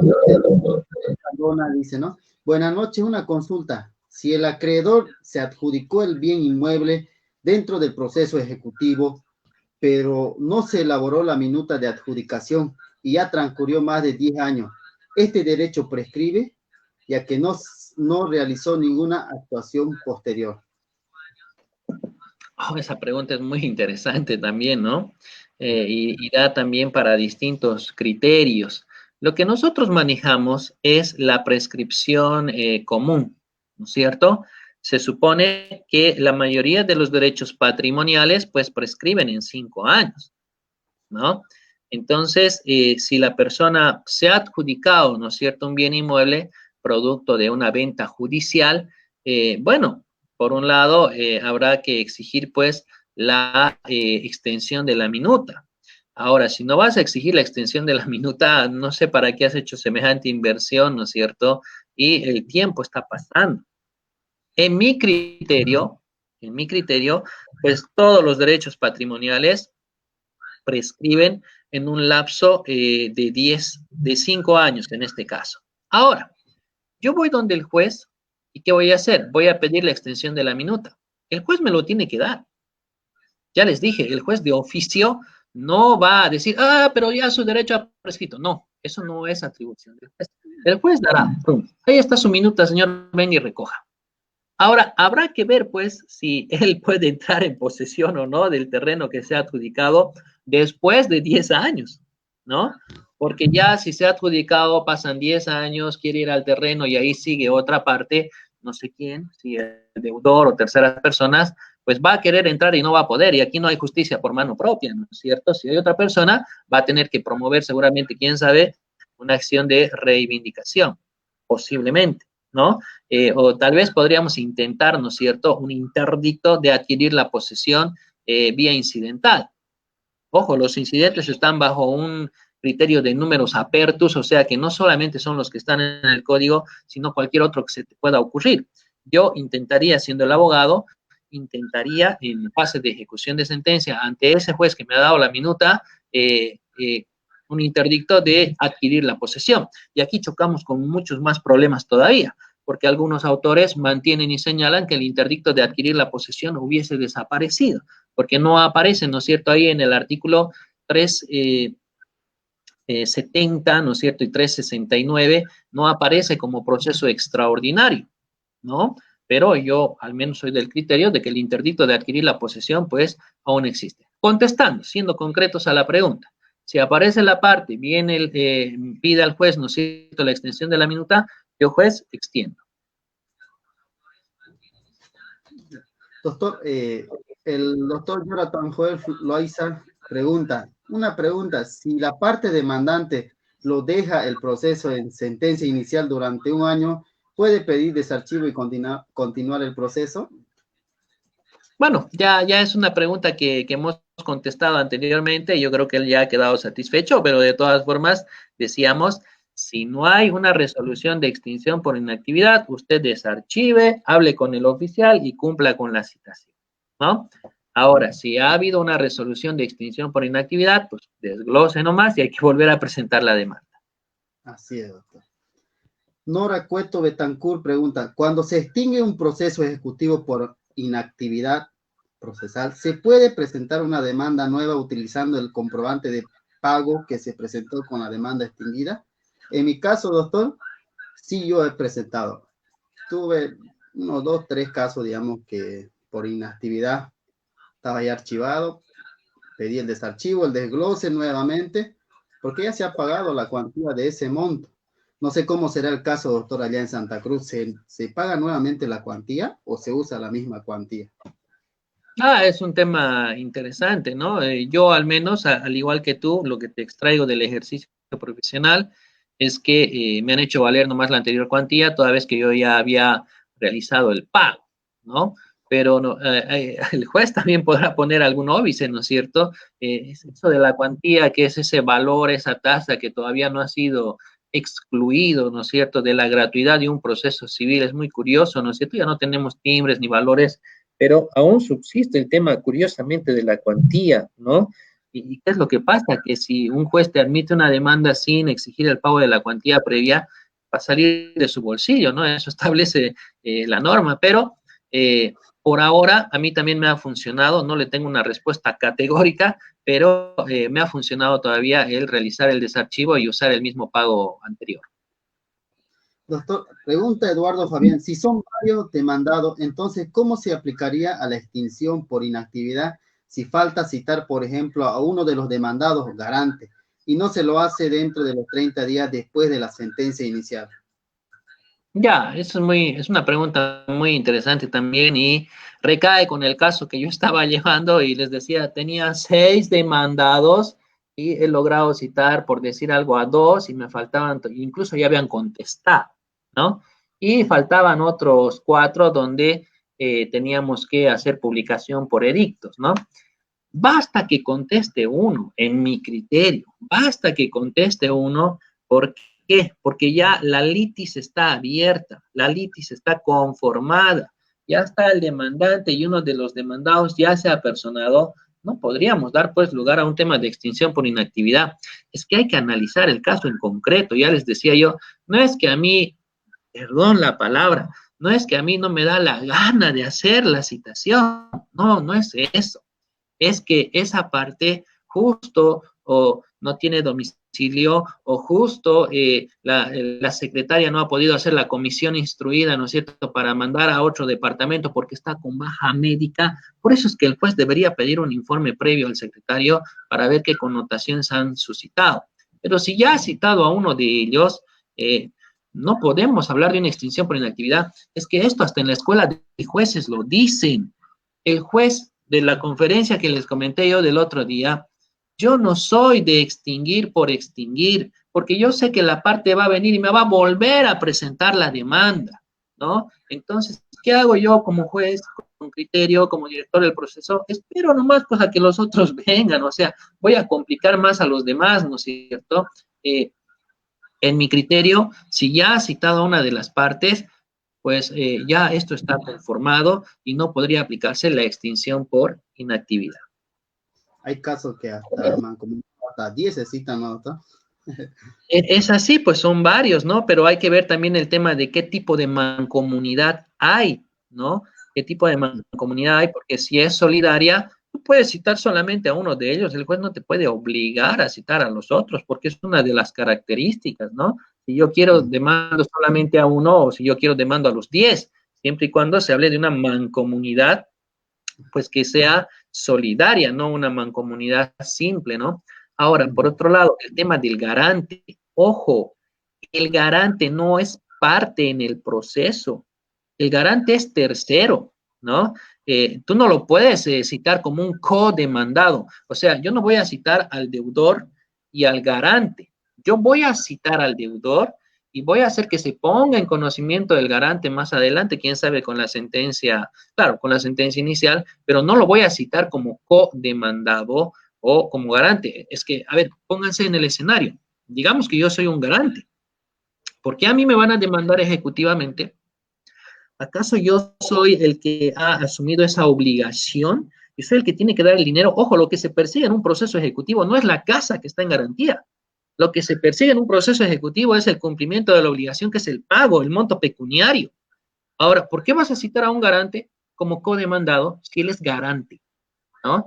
Él va a entrar como tercero. Es un tercero que tiene que estar anoticiado, ¿no es cierto?, de las diligencias del proceso, pero que no tiene ni siquiera la calidad de parte, tiene la calidad de tercero, ¿no? Ah, que él tal vez tiene que pagar para que no pierda su casa, es cierto, es evidente, sí, pero no es un co-demandado ni es un co-deudor, es un garante, es un tercero, es parte, él no tiene la legitimación pasiva para ser demandado. Sí voy a pedir que se lo cite como tercero, ¿no? Porque él tiene que saber que el obligado, el verdadero obligado, el deudor, no está pagando y que le están demandando y que puede, pues, tener daños y perjuicios porque esa casa con la cual él ha firmado y ha dado su garantía, pues, seguramente se va a llevar a venta judicial. Doctor, ese caso, hemos tenido la oportunidad de hablar, ¿no? De que, por ejemplo, es uno el deudor, pero son tres los garantes. En la demanda que se presenta, en la petición que hacemos, ¿no? Por tanto, interpongo demanda en contra del señor tanto, por la suma de tanto, y sea con costas y costas.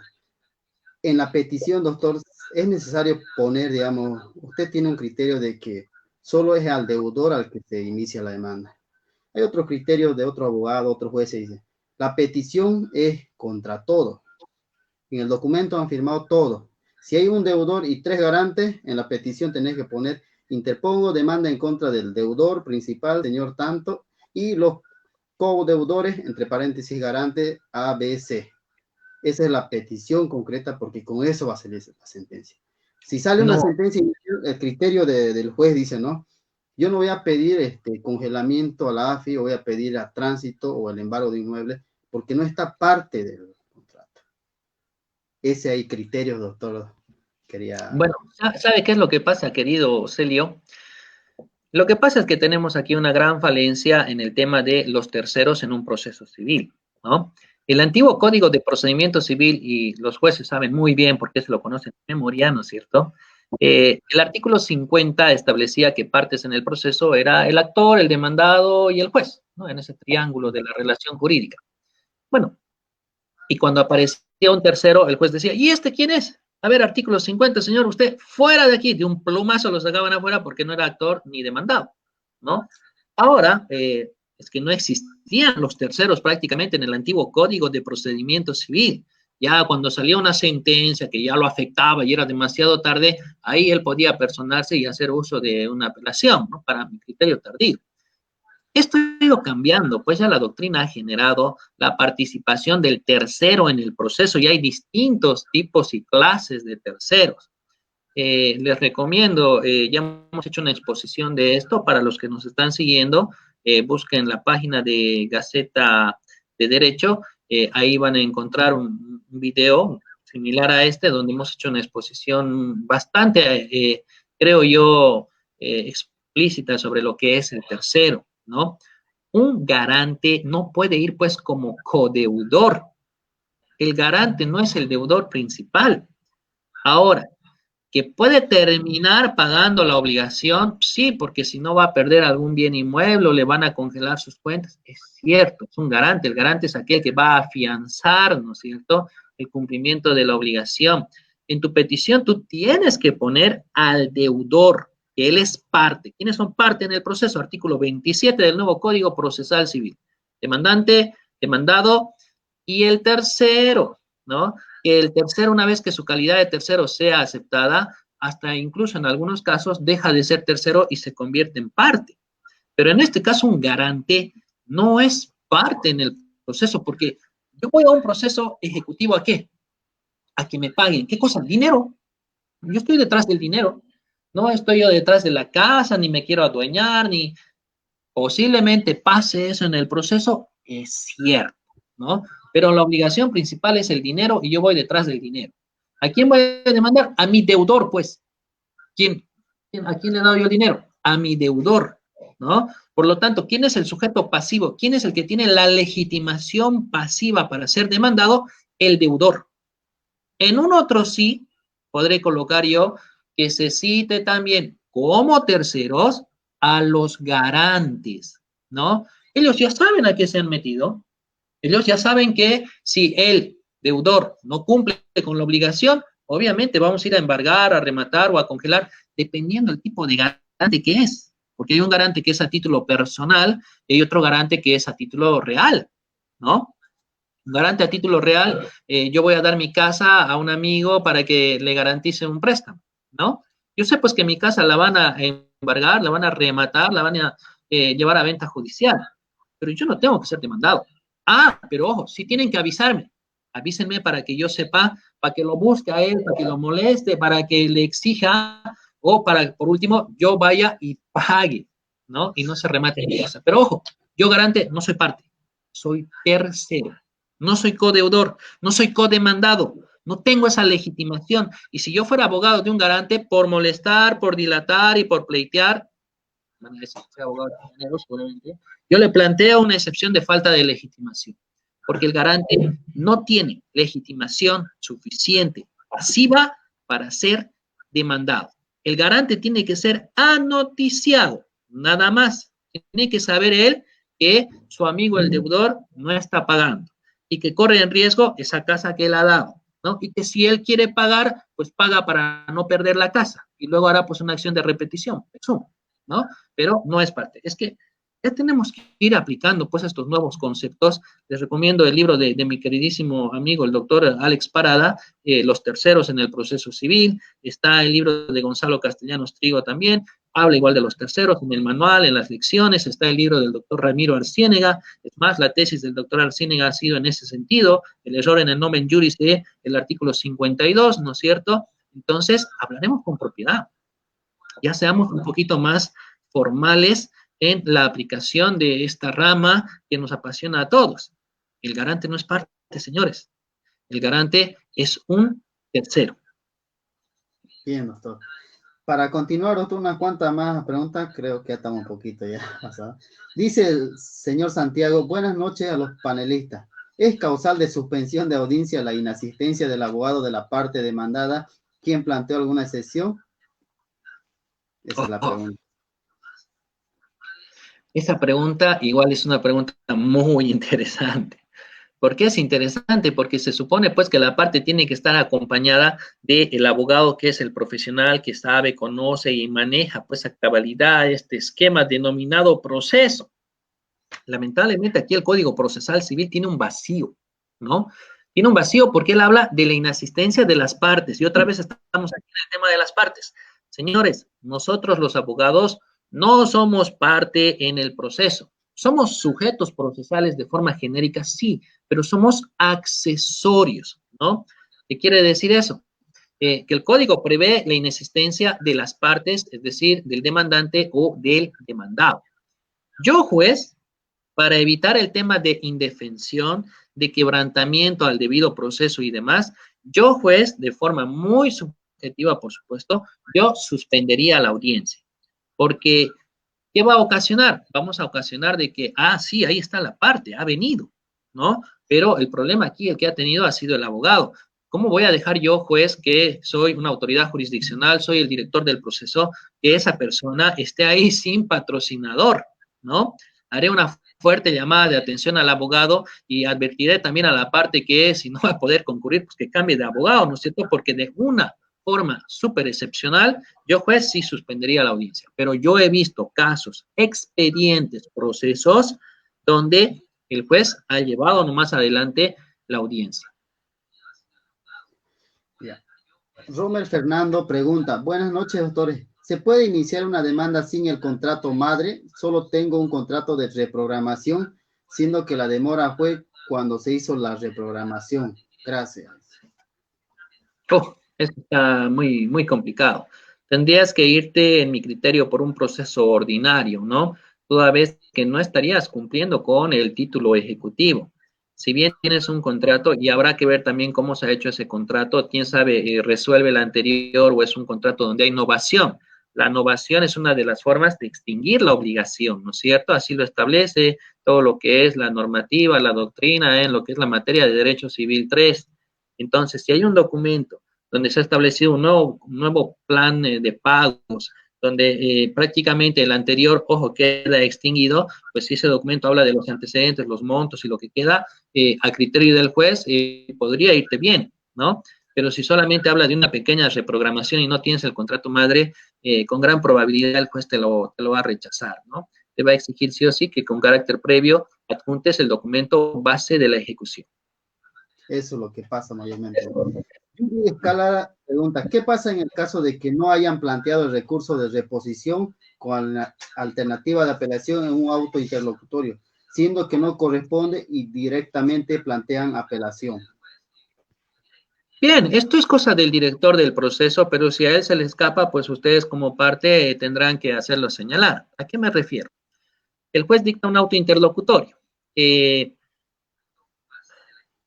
Una de las partes va a solicitar el uso de la palabra, señor juez, con carácter previo. Quiero plantear un recurso de apelación en base a los siguientes extremos, bla, bla, bla, bla, bla. El juez ahí debería cortar en seco, ¿no? O sea, termina su intervención y el juez directamente sacar una resolución rechazando. ¿Rechazando por qué? Porque no corresponde. Él ha dictado un interlocutorio, el cual no puede ser atacado con directamente un recurso de apelación, sino que tiene que ser interpuesto un recurso de reposición bajo alternativa de apelación. Es que esta es una de las importancias del por qué el abogado tiene que conocer con precisión qué resolución judicial está dictando el juez para así utilizar el medio pertinente de impugnación para atacar esa resolución. Aquí entra en connotación otros aspectos, pues, teóricos doctrinales, como por ejemplo el principio de preclusión. El principio de preclusión, señores, no solamente es presentar tarde las cosas de forma extemporánea. Este es el segundo caso donde se aplica el principio de preclusión, donde dice y señala el haber hecho uso de un acto procesal incompatible con el anterior. Es lo que ha ocurrido. Entonces, si el juez se le va y dice, traslado con el recurso de apelación a la parte contraria, tú como abogado dirás, gracias, señor juez, habida cuenta, ¿no es cierto?, que la parte contraria ha cometido un error, señor juez. Usted ha dictado un auto interlocutorio, por lo tanto, lo que correspondía era dictar, o perdón, plantear un recurso de reposición bajo alternativa de apelación. Y al haber hecho uso del recurso de forma directa, pues número uno, lo que está ocasionando es que la resolución causa estado se ejecutaría. Número dos, está quebrantando también el principio de preclusión porque está tratando de ejercer un acto incompatible con el anterior. Por todo lo expuesto, señor juez, solicito a su autoridad que de forma ilímine rechace el recurso planteado, habida cuenta de que no es pertinente ni adecuado, ¿no? Entonces, sí o sí, tendrá que rechazar el juez. La siguiente pregunta dice, Mariela Arteaga dice, ¿es un documento de préstamo de dinero un inmueble que fue dado en garantía hipotecaria y el mismo ya fue rematado? Ahora aparecen los hijos, supuestamente los herederos, alegando que no fueron citados con el presente proceso, pero el inmueble dado en garantía está inscrito en derechos reales a nombre de la deudora, la cual es actual su estado viuda, estado civil viuda. Pregunta bueno, está un poco media oscura la pregunta, pero a ver si hemos entendido. Creo que A ver. doctor, de que no lo han citado a los hijos porque son en calidad de herederos. Creo que no va el tema de la herencia si no se abre, ¿no?, la sucesión, y habla de que ese inmueble o esa garantía dada está inscrito en derechos reales, bueno, una anotación previa, no, inscrito en derechos reales a nombre de la deudora, pero dice que a los hijos de la deudora no lo han citado porque ellos son herederos. Bien. Ahí va. Creo que es más o menos así. Hay un bien que ha sido dado en garantía, ese bien, el deudor ha fallecido, pero resulta que tenía esposa y había sido un bien ganancial, o es más, los hijos han heredado el bien. Esto, aquí no hay como dibujar la perdiz, ¿no? Cuando sale la sentencia inicial, o la misma ha sido ejecutoriada, o se ha resuelto en la audiencia complementaria, perdón, en la audiencia única la sentencia definitiva, y esta está ejecutoriada, vienen lo que se conoce como las medidas previas a remate, ¿no? Es ahí donde tú vas a solicitar al juez generalmente 3 oficios. Un oficio al gobierno municipal, otro al gobierno municipal y uno a derechos reales.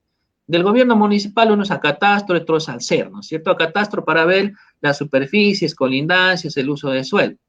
Y el del SER para saber la situación impositiva del bien, si debe impuestos, no debe impuestos, cuántos años y a cuánto así. Aquí la clave es el de derechos reales. El de derechos reales es para ver cuál es la situación jurídica del bien. Entonces los hijos no pueden decir, somos herederos, somos herederos. Aquí lo que cantan son los papeles, peor si es un bien inmueble que está sujeto a registro. Si estaba inscrito en derechos reales, donde ya están ellos con su declaratoria de herederos y ya han inscrito el bien, claro, el juez va a ordenar la citación de esas personas para que tengan conocimiento de que la casa se va a llevar a remate, ¿no? Es que no importa que hayan muerto, que se hayan declarado, no se hayan declarado, no se olviden que aquí las personas no persiguen a las personas persiguen los bienes. Y como esto está inscrito en derechos reales, no hay forma de que ellos digan, nosotros éramos herederos, no nos han avisado. Ahí está. Ese oficio es para que derechos reales mande un informe sobre cuál la situación actual, ¿no es cierto?, del bien inmueble, quiénes son los titulares y, sobre todo, si hay otros acreedores que tengan algún privilegio, ya sea en razón al tipo de acreencia o el orden de inscripción, la prelación, ¿no? Entonces, si están los nombres de ellos, pues muy bien, les van a avisar, ¿no? Si no están los nombres de ellos, aunque tengan su declaratoria de herederos o aceptación de herencia vía notarial, pues no tiene ningún efecto jurídico, toda vez que esto no ha sido inscrito en la Oficina de Derechos Reales. Y por último, tienen la última opción, ir y pagar la deuda para que la casa no se lleve a venta judicial. Así es. Ángela Lira dice, doctor, ¿y qué pasaría si el juez lo corta la palabra cuando uno pide que corra el plazo para la apelación, desde que tengamos la resolución en físico, y que el juez lo corte, uno como abogado diga, el juez que está resolviendo, ¿qué se puede hacer? ¿En razón a qué otro colega preguntó esa pregunta? Dijo el doctor Rey que se debe pedir. No está muy entendible. Yo sí le entiendo. Yo había dicho que cuando el juez saca su parte resolutiva, pues a veces no sabemos desde qué momento va a correr el plazo para la apelación, ¿no? Porque todavía no tenemos un acta en físico. No creo que el juez les corte la palabra, pero de todas formas yo me impondría, ¿no? De forma educada, por supuesto. Señor juez, discúlpeme, por favor. No, es que discúlpeme, yo tengo una duda. Yo soy abogado, usted es el juez, yo puedo hacer una consulta, creo o no. O estamos con un tipo de formalidades, no le voy a quitar más de 2 minutos de su tiempo, por favor, señor juez, y además quiero que esto conste, ¿no es cierto?, en el acta. Quiero que usted, por favor, me aclare si el plazo de la apelación va a correr a partir de ahora, que usted está notificando entre las partes, ojo, sin acta, ¿no es cierto?, o si usted me va a correr el plazo una vez que me esté notificando con el acta en su integridad, donde tengo la sentencia yo a integridad, para poder hacer el estudio de cómo voy a impugnar esa sentencia, ¿no? Entonces, con todo respeto, señor juez, eso simplemente con fines de aclaración. Yo quiero saber. Por último, usted dígame sí o no, para que yo me quede aquí plantado con el secretario para que me dé el acta, porque yo necesito trabajar sobre esa acta. Si hay que enojarnos, pero no hay que quedarnos con la boca cerrada, ¿no? Hay que insistir, hay que molestar, ¿no? Y ahí va a quedar constancia. Otro gran problema que hay acá en Santa Cruz, Yo no sé qué pasa con los jueces, con todo respeto lo digo, no son todos. No dejan que las personas entren a las audiencias. Tienen serios problemas con el principio constitucional de publicidad, ¿no? Y bueno, es que son los directores del proceso y no hay mucho que hacer, ¿no? Pero yo generalmente cuando quiero llevar gente, alumnos, yo soy docente, ¿no? Acaban de escuchar, ¿no? Mis alumnos quieren ir pues a las audiencias, pues los jueces, no tengo asientos, no hay campo, ¿cómo? Que se paren pues ahí, si ellos no están viniendo a ver un partido de fútbol o cine, ellos quieren ver cómo es una audiencia. Y los jueces son recios, reacios, totalmente a la publicidad. Yo no sé si ya me ha pasado pues con alguna juez donde me andan sacando resoluciones que yo mismo, que soy docente en la materia, no me explico en base a qué fundamentos. Yo quisiera que queden en evidencia ante ahí el público presente, ¿no es cierto? ¿Por qué? Porque no nos olvidemos que el principio de publicidad lleva pues a una fiscalización. Aquí el juez de jueces es el pueblo y el pueblo tiene derecho a ver qué autoridad jurisdiccional tiene y con qué capacidad él cuenta, ¿no? Imagínense si ahí en la sala de audiencia o ahí en el juzgado del juez, donde entran fácilmente 5 personas, aunque paradas o más, yo diga, señor juez, por favor, quiero que me aclare el tema de desde cuándo va a correr, y el juez va a decir, no, no, no, tanta gente ahí. No, el juez va a escuchar por respeto y por educación a todos, ¿no? Por eso es importante el tema de la publicidad. Espero que no me estén mirando con malos ojos algunos jueces por ahí que se enteren y oh, el doctor Reyes les da palo a los jueces cada vez que puede. No, estoy diciendo, no a todos, son uno que otro por ahí. Así es. Diego Alejandro pregunta, doctor, si el título ejecutivo se encuentra con una firma de un segundo garante y el demandado es insolvente, ¿se debe insertar a este garante como un demandado? Ya habíamos hablado de eso, ¿no? Yo creo que ha quedado claro, pero para darle un pequeño resumen, en mi criterio, ya les dije, a lo que yo interpreto, a lo que dice la norma, demandado solamente es uno, el deudor. Y los garantes van como terceros. Tienen que ser también anoticiados de la demanda. Tienen que ser citados también, pero no como codeudores ni como codemandados, sino como simples garantes. Ya. Dice, buenas noches, doctor. En los documentos de préstamo de dinero que sean más de 10 años, ¿puede demandarse? Ya se dijo, ¿no? De poder se puede, ¿no? Pero hay la posibilidad de que... Sí. El doctor Eduardo Gallardo dice, buenas noches, muy comprensible la explicación. Quería consultar respecto a la sanción por parte de la AFI al deudor para algunas actividades bancarias. Es decir, al quedar en la central de riesgo, se le imposibilita acceder a créditos posteriores, así haya cubierto la obligación. Gracias. Bueno, decíamos en algún momento que el que nada tiene, nada debe, pero ahí está el tema de que la persona va a quedar pues posiblemente en la central de riesgos y algunos colegas comparan eso como una muerte civil, ¿no es cierto? Una incapacidad de obrar total, aquella que ya ha desaparecido porque no hay esclavos ya hoy en día, pero tiene esas connotaciones, ¿no? Entonces, la parte, si querrá más adelante poder acudir pues a algún crédito, no tiene que estar en esa central de riesgos, así que tiene sus connotaciones. Andrade Espíndola pregunta, una pregunta más, estimado. En caso de acuerdo transaccional, ¿procede el archivo del Ejecutivo o la suspensión del proceso ejecutivo? Muchas gracias. Bien, es que la conciliación es una de las formas extraordinarias de concluir el proceso. Esa conciliación tiene calidad, pues, de cosa juzgada, o sea, el proceso ha terminado. Si no hay mayores connotaciones en adelante, pues se va a archivar seguramente el expediente. Ahora, si hay un incumplimiento en ese acuerdo de conciliación o acuerdo transaccional, pues lo que haces es pedir el desarchivo y pedir el cumplimiento de eso porque tiene calidad de cosa juzgada. Es como entrar directamente a fase de ejecución. Buenas noches, doctor. En un proceso ejecutivo, la garantía real ya fue rematada, a lo cual la deudora alega que los herederos en este caso son su hijo. De la misma no fueron citados con el presente proceso, alegando que están a la indefensión de los mismos, pero el documento firmado por la deudora lo realizó cuando ella ya tenía su estado civil de viuda. ¿Qué pasa en esta situación, doctor? ¿Surge algún efecto esta situación al estado del proceso?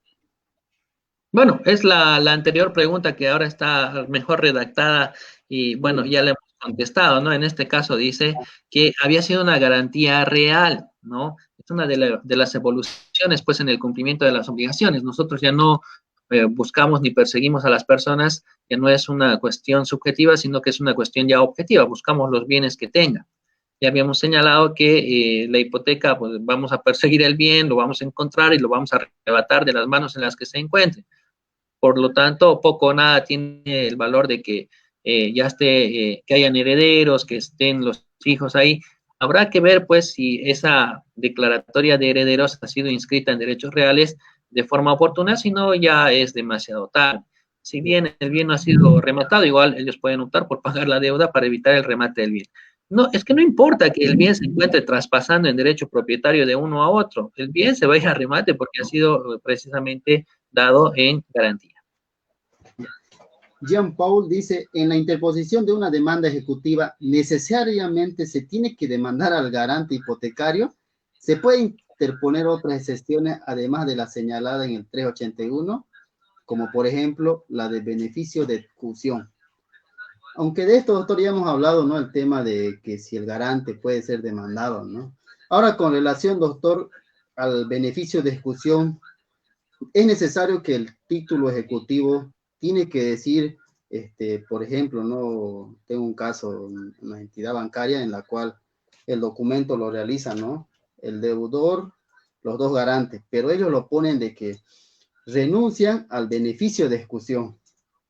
Pero, ¿qué pasaría si en caso, doctor, no lo pondría?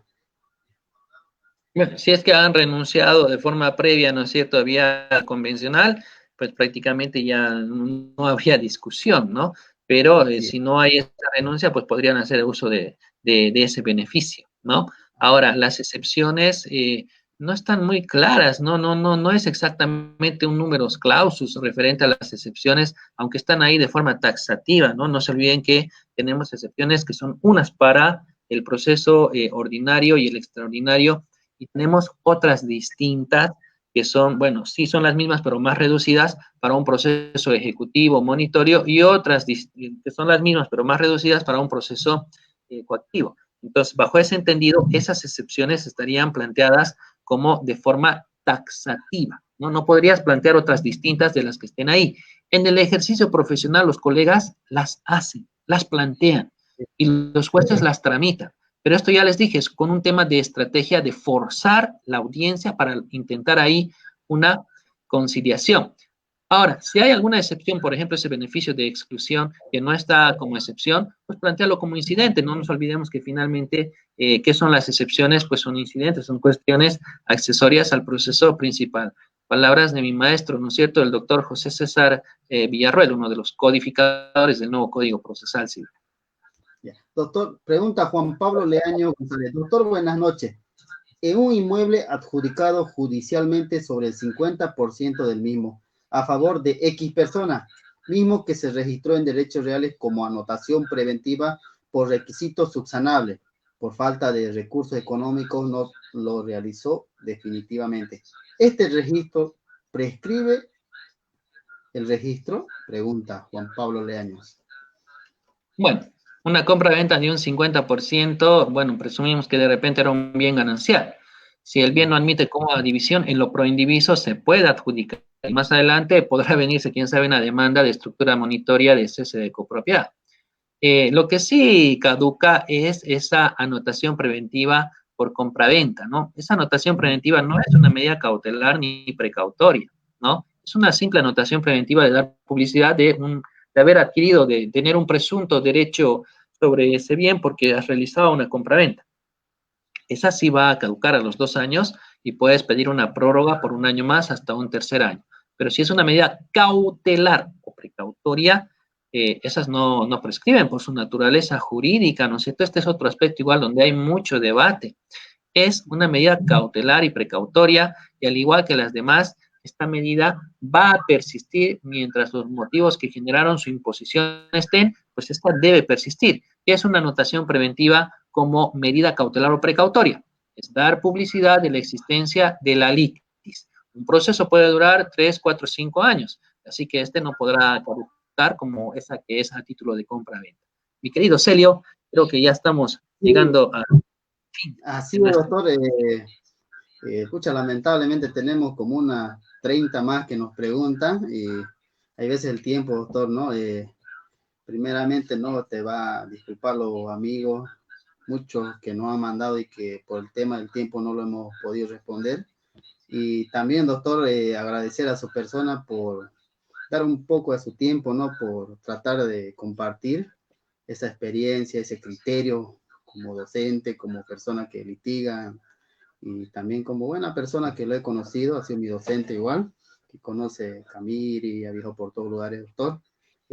También agradecer al directorio de la Asociación de Abogados de Camiri, que ha dado una mano para que este también se pueda llevar y podamos compartir.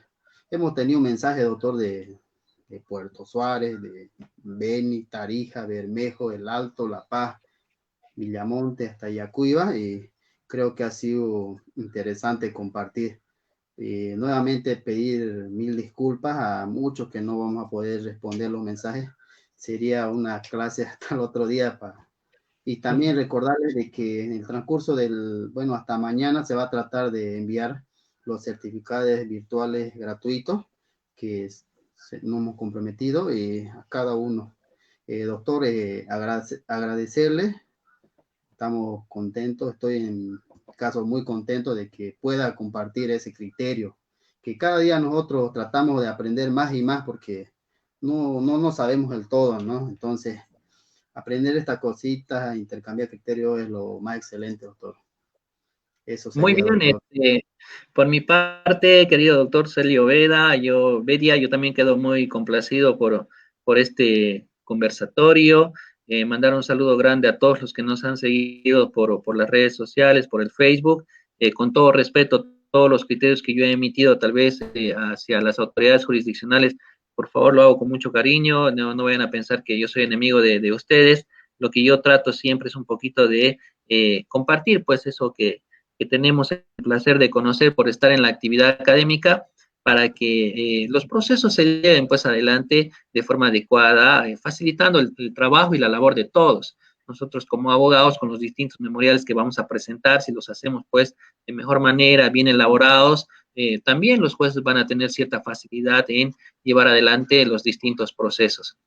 Un saludo muy grande para todos ustedes y igual a la Asociación de Abogados allá en la ciudad de Camiri. Gracias por el apoyo y a los participantes no se preocupen, por favor, con paciencia les van a hacer llegar un certificado digital a todos los que han puesto su nombre completo, su correo electrónico y será pues hasta una próxima oportunidad. Muchas gracias, doctor Bedia.